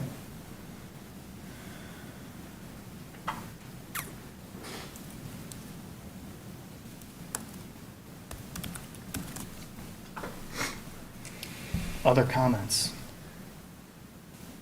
I'm sorry, I have a quick, Yep. I guess this once again, not being necessarily familiar with this street. So because for me, I don't necessarily feel a little kind of slippery slope-ish. Should be saying no because I'm afraid of how it's going to be used. To me, I'm just looking at the question of, is adding a concrete driveway appropriate? Not like, it's like saying, like, don't put a deck on a, I don't know, like on a rooftop because you don't want to see people up there.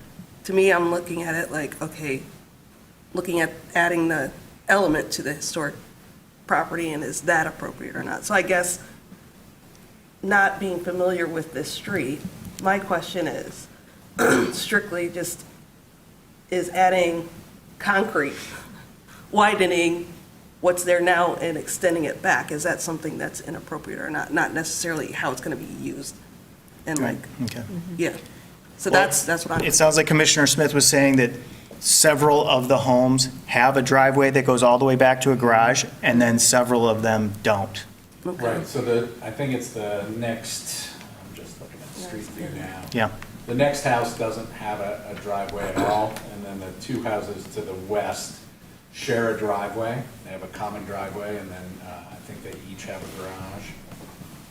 I feel like if I purchased that house, I only have one car, so I would use the garage. So if the driveway was installed as proposed, you wouldn't see a bunch of cars stacked up there because I only have one car.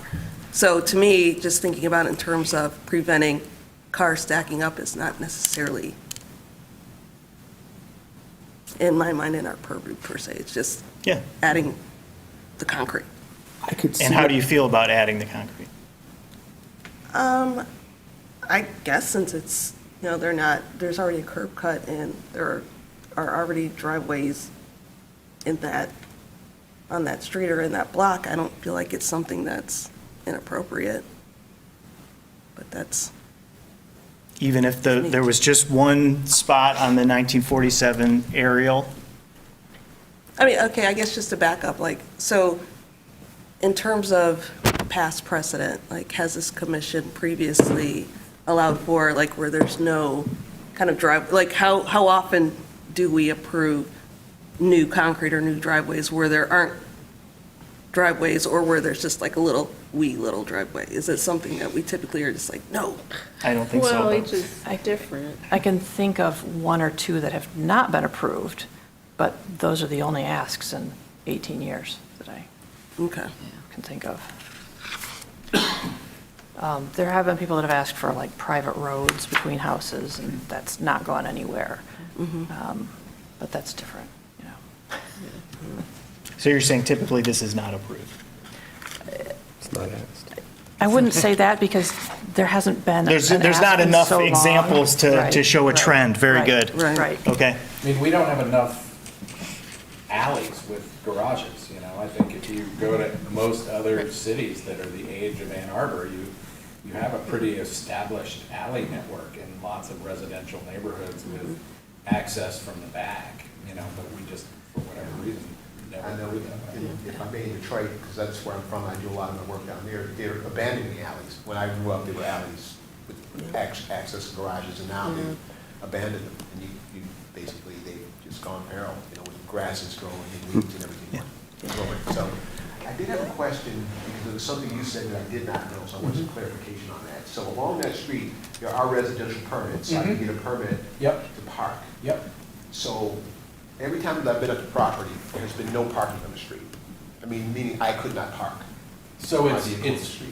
one day, so it switches sides. So one day you Yeah. can park all up and down one side, but you need a residence permit to park for more than 2 hours on the other side. And then, you know, it's Tuesday, Thursday on one side of the street, and Monday, Yeah, Wednesday. it's labeled. Yeah. Okay, all right. Are you saying that both sides of the street have been parked up? When I was there with. Okay. The free side of the street Gets gets parked full. up. Yeah. Yeah. But- Yeah, there are a lot of students that live in the area. Okay. So I guess my question, if I own a house right now, I can't get access to my house, there's no place to park in the street. The next place that I want to park to get easy access, it's not the garage, it's the driveway. But if you have a permit, Yeah. then you can, Right. Right, which, you know, your residents would get those, you would tell them how to do that. and Yeah. yeah. That's what, I mean, there are lots of rentals that, you know, have plenty of parking in back, but there are also rentals that don't have any parking. Right, because in the alley, pseudo alley, that looks like there's student rentals back there. You see a lot of cars coming in and out, and it looks like students that are, you know, renting units. You know, I guess for me, at that price point that I'm spending for a house, I'd want to park in front of my house or in my driveway. Yeah. Not have to run up and down the block looking for a spot, because every time I pull in, there's never a spot. Yeah, unfortunately, Ann Arbor does not typically prioritize vehicles over people. I get that. I get that. So that's why I'm advocating, can I have a drive? So I don't have to worry about finding more spots. Yeah. Very good. Okay, let's wrap up this discussion. Just maybe some final comments. We've kind of talked around this or something, but let's say what the motion was, we have to vote on the motion, right? So the motion is what is proposed in the drawing. But what is proposed in the drawing does not show the tree. I'm in this like circular kind of a thing Couldn't here. we just amend that? I mean, We could amend it. Like we did the other Okay, one. we'll amend the motion, so let's do that first, and then we can kind of think about what we're voting here, but can just, because the motion says that we're removing the landmark tree. So can you scratch that? Does it read without it? How about if you say extend the driveway to the rear corner of the house, well, maintaining a distance Preserving. of 5 feet from the landmark tree or something like that? Because you also don't want to pave right over the roots of the tree. Yeah. That's not good. So it would have to. in a way that would Wrap around. preserve, Preserve the in a tree. manner that will preserve the landmark tree.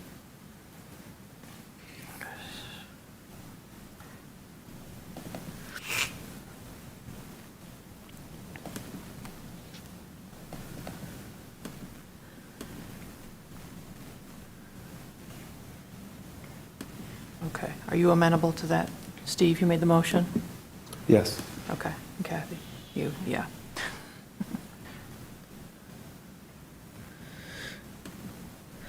So it's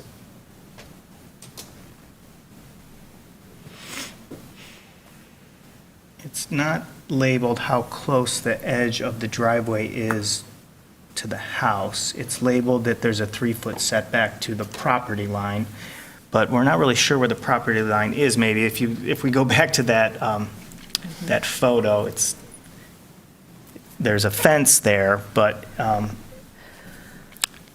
the tree is on this side of the fence. Yeah, 3 feet. What if the driveway went just to the,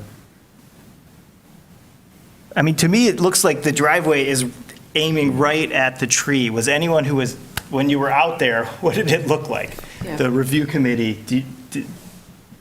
That's what it looked like. yeah, okay, so, Yeah. I mean, There's a But- different view. Yeah. I mean, there's room. there's room though, between the okay, two. there's just Yeah. room. Yeah. The driveway's gonna veer off to the left there, or it's gonna have a jog in it or something Yeah. if we, okay. Well, ideally, you'd move the little nub that's there over to closer to the house, so it could be straight.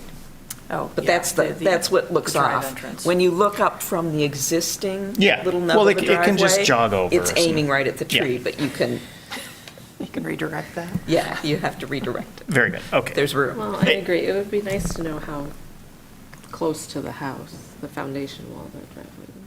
I mean, Well, we need to maintain a planting strip, so do we need to, this is getting, I'm kind of I'm with Chip. I'm not sure this driveway is appropriate. yeah. This house didn't historically have a driveway, wasn't part of this historic site. I mean, I agree, and this is, the fact that it was in the 1947 aerial with just that concrete, but then and so I'm like, well, let's just keep it like that, there's plenty of parking, but then also just looking at this and thinking, well, didn't everyone just park next to the house anyway, even from the, before the, do you think? Well, I think that's Because it looks like a parking spot to me. We can't anticipate what people are going to do. Right. We follow the standards. Yeah. And in looking at, Well, if it was Aerials used as a from- driveway, though, I'm just, Oh, I- Yeah. that whole time, then, looking at aerials from many different years. Yeah. There is usually a car in this spot. Yeah. But I never saw a car on the lawn. okay. Yeah. There was a dumpster there for a long time. Yeah.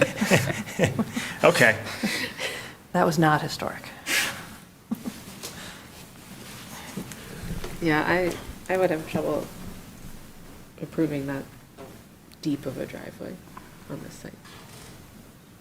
So, okay. Well, this is getting, we're getting into like design territory and stuff like that. I think we Yeah. just have to, Well, that's why I Yeah. think we need to decide if we're going to vote. yes, Or, okay, the postpone or not postpone. Okay. we will. I'll let Chuck say something, and then we'll, We'd be happy to cut this back some so we could get one parking space in here where it's level and the width of it, which was commented on, jumping over cars. When you're backing up and going down a hill and changing angle, people don't do that very well when you give them just the width of their car. So that was really the thinking more than anything else. But we can scale this back and detail the tree and bring that back to you and show you where that is. okay. That's not a problem. Okay, so that sounds like a request for a postponement, which I think that maybe we were just about to possibly vote no. So, so you've kind of heard our comments. I think we can postpone it and see the updated design, and then we'll vote on that. Unless someone else is feeling very strongly otherwise, but let's, well, okay, let's postpone it then. Do we have to vote on a postpone, or we just? Yes, you Yeah. Okay, so I move to postpone this hearing until the next meeting. Does anyone support that? All those in favor say yes? Yes. Yes? All those opposed say no? Did we, Was that Chip supporting or Steve? No, Steve. Steve, okay. Thank you. sorry about that. It's okay. Yeah. Opposed say no. All right, so the postponement passes. Okay, so that is postponed to the April 11, 7, 8, 9, 10, Thursday, April 10 HDC meeting. Be sure that in your updated design, you can fit a vehicle, so that it goes 18 feet past the front corner of the house, or it still won't be a legal parking space, and it still won't make it At through least building 18 permits. feet. It's got to be, you've got to be able to fit a car behind the front corner of the house in order for it to be a legal parking space. So that is the minimum depth that you could propose it. Okay. All right, thank you. Okay.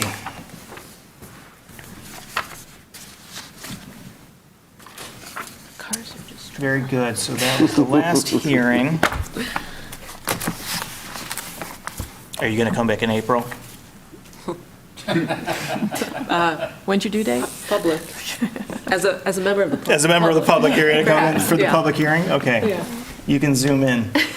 All right. So are we on to G now, new business? Where's the Yep. agenda? Yeah, that was nice. Yeah, okay. So, new business, we've got some new business. So I am looking for 2 liaisons. These are positions that haven't been filled in a little while, but we are supposed to have at least one member on the HDC Awards Committee, and also one member on the Cobblestone Farm board, I think it's just called. Cobblestone, I can get information. We don't have to make this decision tonight, but I want to pitch it out there for you guys to think about it. Awards only meets from February to June, sporadically during the day. We go on a van tour and drive around and look at 30 or 40 properties, and then decide which ones should receive awards from the Historic District Commission, and then we bring it back to you guys, and you vote on it. This year, the awards are going to be a little bit different, stripped down. We're not going to have as many. They're getting way too cumbersome, and I would really like a new person or two to serve on that committee. Who does Yeah, all the Everson. hard work of like deciding what the committee. nominee, yeah. The So, committee. so So- you, as a person on the committee, would be part of doing that Yeah, work? and that's the Okay. fun part. That's the Yeah. fun part. I mean, some people approach me and say, hey, how do I get an award? Yeah. And then I'll nominate those. And some are just like really cool projects that came through you guys that are standouts for the year. But other ones are just, oh, Dave, who's on the committee, drove by this house and saw that they are doing a fantastic rehab job. And it's not in a historic district, so Right. it wasn't on our radar. Right. So I'm going to nominate that sort of thing. When you say stripped down, is it like, it's not like there are a number of set are there categories, or it's just, oh, this is how many we There are wanted to nominate categories, this year? and in the past, I've made them cap it at 18. Oh, my gosh. Yeah, which Okay. is too many. Which is too 18 many. categories? No. 18 awards. Recipients. There are like a half a dozen categories. Most of them are rehabilitation or preservation for owners that have taken care of a historic property for more than 10 years, and done it well. But there are special merit awards, there are Yeah, Centennial okay. Business Awards. So basically, you make up an award for anybody you want to get. There are a couple categories, like special merit. You can give a special merit to just about anybody. Yeah, for anybody. Preservationist of the Year, if there's a standout person who did something really great, we give those out every That's 4 or nice. 5 years. Yeah. And there's people from the community who are also on the. They're all from the community. Yeah. There are no commissioners on this. Right. So there's passionate community members. They're very Who passionate. you're going to join. They're Yeah. very passionate. Yeah. And it's a great group of volunteers, and they do a lot of work on this. But I would love to have somebody from the HDC, because we're supposed to have a liaison Sure. to your own subcommittee. That makes sense. Do they meet during the middle of the weekdays? They do, Okay. yeah. A little tricky. They meet, yeah. Not hearing a lot of interest, unfortunately. What's going on? Weekdays are tough. Can you be clear on Interest what is one thing, availability is another. Availability. So, Yeah. to be can more you do? clear, what you would have to do is you would have to attend the van tour, and you would have to attend one meeting before and one meeting after the van tour. The one before is to sort of parse through the properties, and I put them up on, on big screen, and then it's in a way, it's like a well, never mind, I'm not going to go there.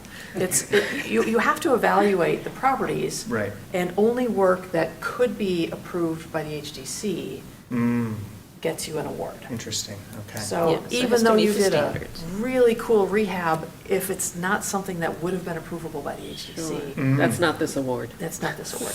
Yeah. Right, exactly. Are those meetings in person, Jill, or are they? Yes, they're in Oh. person, they're in City Hall. We've got one coming up next Friday morning. It's like Zoom. Right. It's at 10. And even if you could just go to, maybe not all 3 of those meetings, but the van tour is really pretty fun. So when you, like, tomorrow? Week from tomorrow, yeah.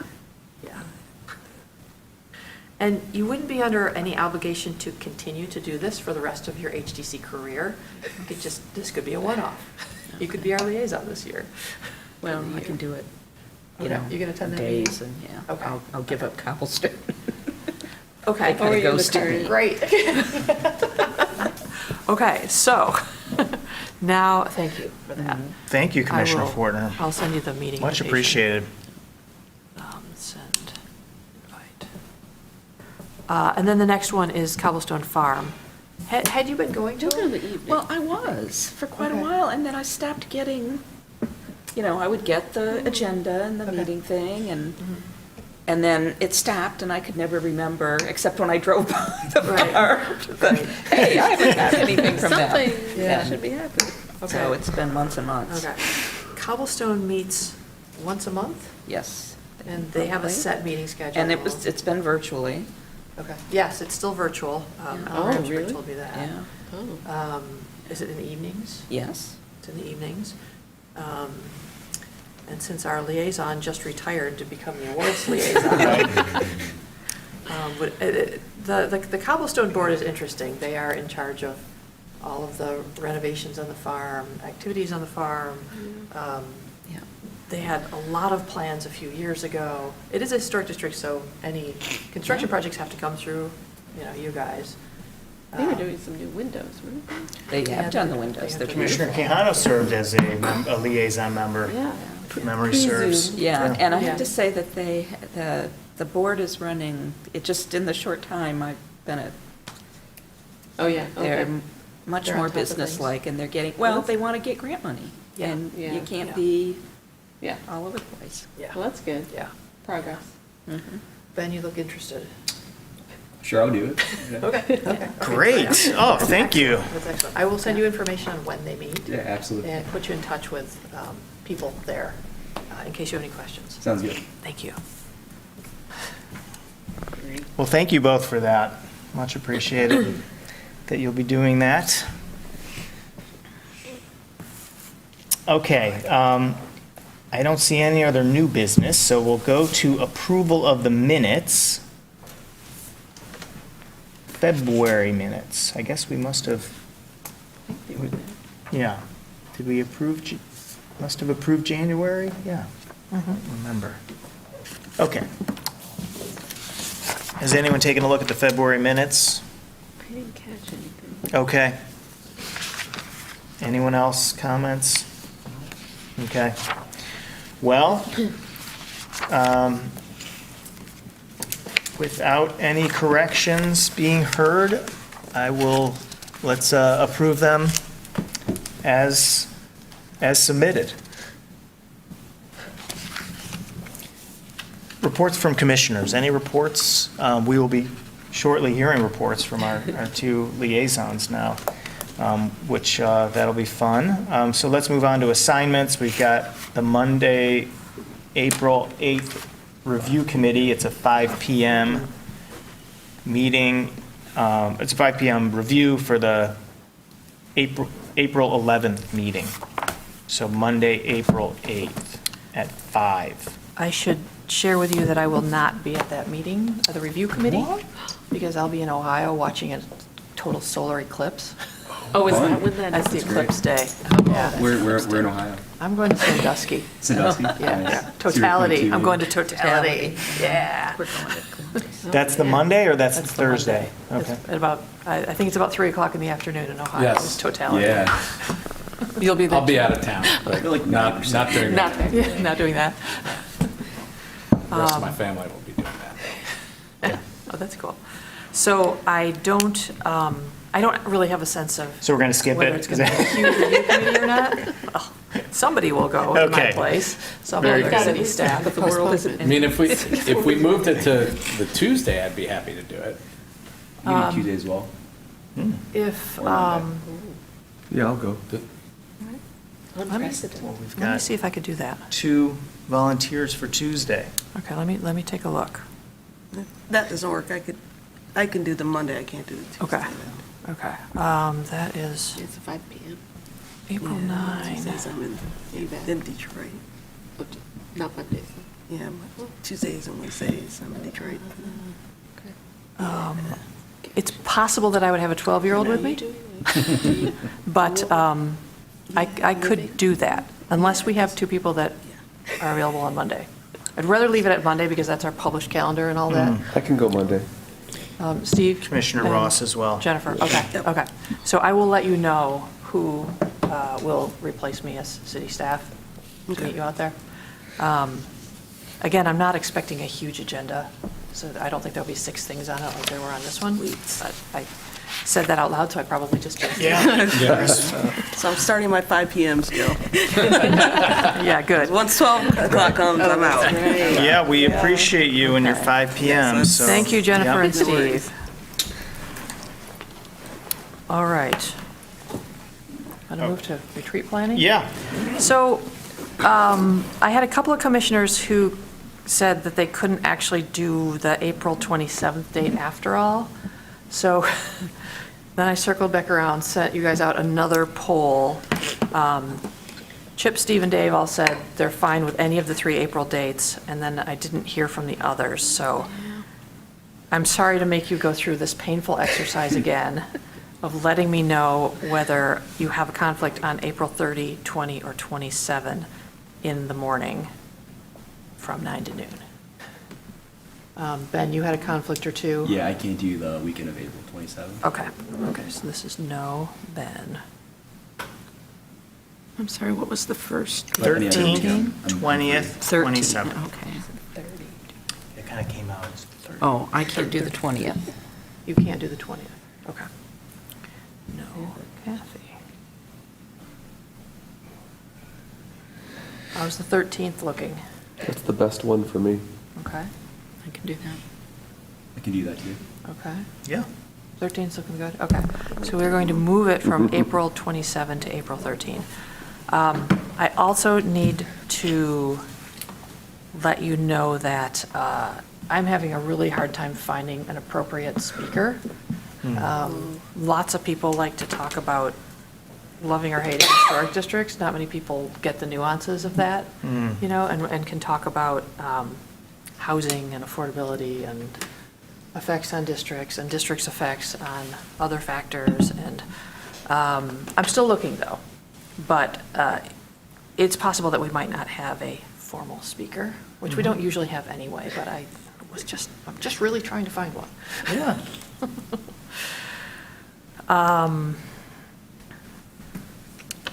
Is there anything specific that you guys have thought about in the last month that you would like to talk about adding to the staff approval list? Solar panels, we brought up at the last meeting. I mean, they're already a staff approval, but we talked about maybe broadening that. I'm thinking egress windows. Yeah, I was Might gonna as well say, that category. maybe- That's Are there any fine. Yeah. Is there anything else that you see come through that you think, oh, man, staff could approve that?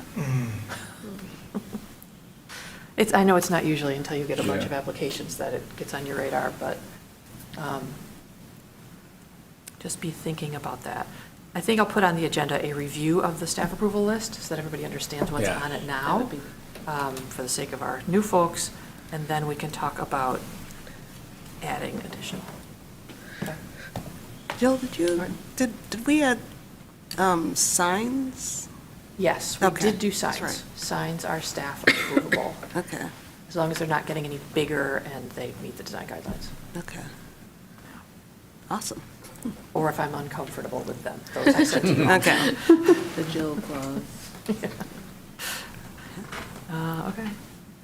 All right, that's it for reports from staff. How is the Old Fourth Ward survey going? I have a draft that is hot off the press from the consultants that I haven't even had a chance to look at yet, but I have to turn around comments on it pretty soon. Oh, that's exciting. Yeah, it's not a complete survey, but it's the report body and then the survey cards that are done to date. It's just not all 400 properties. I'm not even sure what portion of them it is, but they were madly working on those, and to appease us and the SHPO gave us the report proper. It's Cool. good, it's good. We're still on time. We've got a revised timeline, but they're doing great. We're good.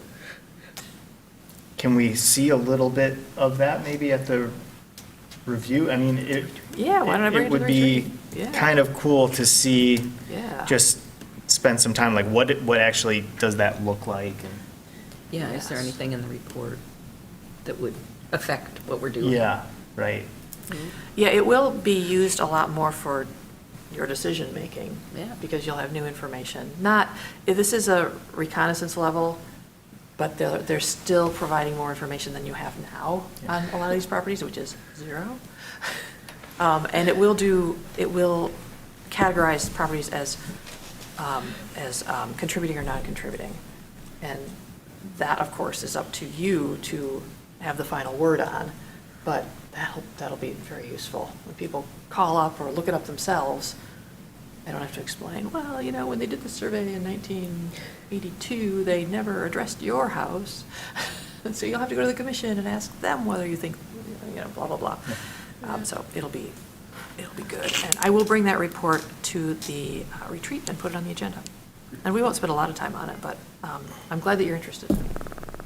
Are they looking at extending the period of significance at all, or is that, No, same period of significance. okay. That'd be interesting. That's a different can of worms. Yeah. Just thinking back to our last conversation about staff approvals, are there any line sets for heat pumps that our staff, can you staff approve any exterior line sets? Like if they're in the back of the property, can you approve them? I don't think I can approve any line sets. Yeah, so maybe we could talk about that, Yeah. because I know it's Yeah. such a big thing that Yeah. is You know- gonna be coming down very soon. Line sets are strange and heat pumps because we got just a flood of them about 3-4 years ago, before COVID, and I haven't had a new one in 2 or 3 years. But they're everywhere though. Well, maybe they're just putting them in without permits. Yeah, Or maybe they're everywhere else. I don't know. Maybe people think that the historic district doesn't allow them or something. well, right, but maybe if we Yeah. could advertise a staff approval for this We can- one we can- condition, then We maybe can certainly talk about, people would be more Yeah. interested in getting a permit. yeah. We can talk about line sets, absolutely. I mean, there are decent places to put them and there are horrible places to put them. And there's So plenty of maybe examples we of could draw some both of those. distinctions. Yeah, yeah. Just drive down the street. Okay. Yeah. That sounds like a slideshow. Actually, we did this at the retreat, probably 5 or 6 years ago. Okay. We talked about line sets. Yes. I'll get out that presentation. yeah. See if it's still I still remember that. helpful. Okay, moving on to concerns of commissioners. Are there any concerns? Okay. Do we have any communications? We do not. Okay, adjournment. I now adjourn the March 14th, 2024 Historic District Commission meeting. Thank you all. Thank you. Yeah.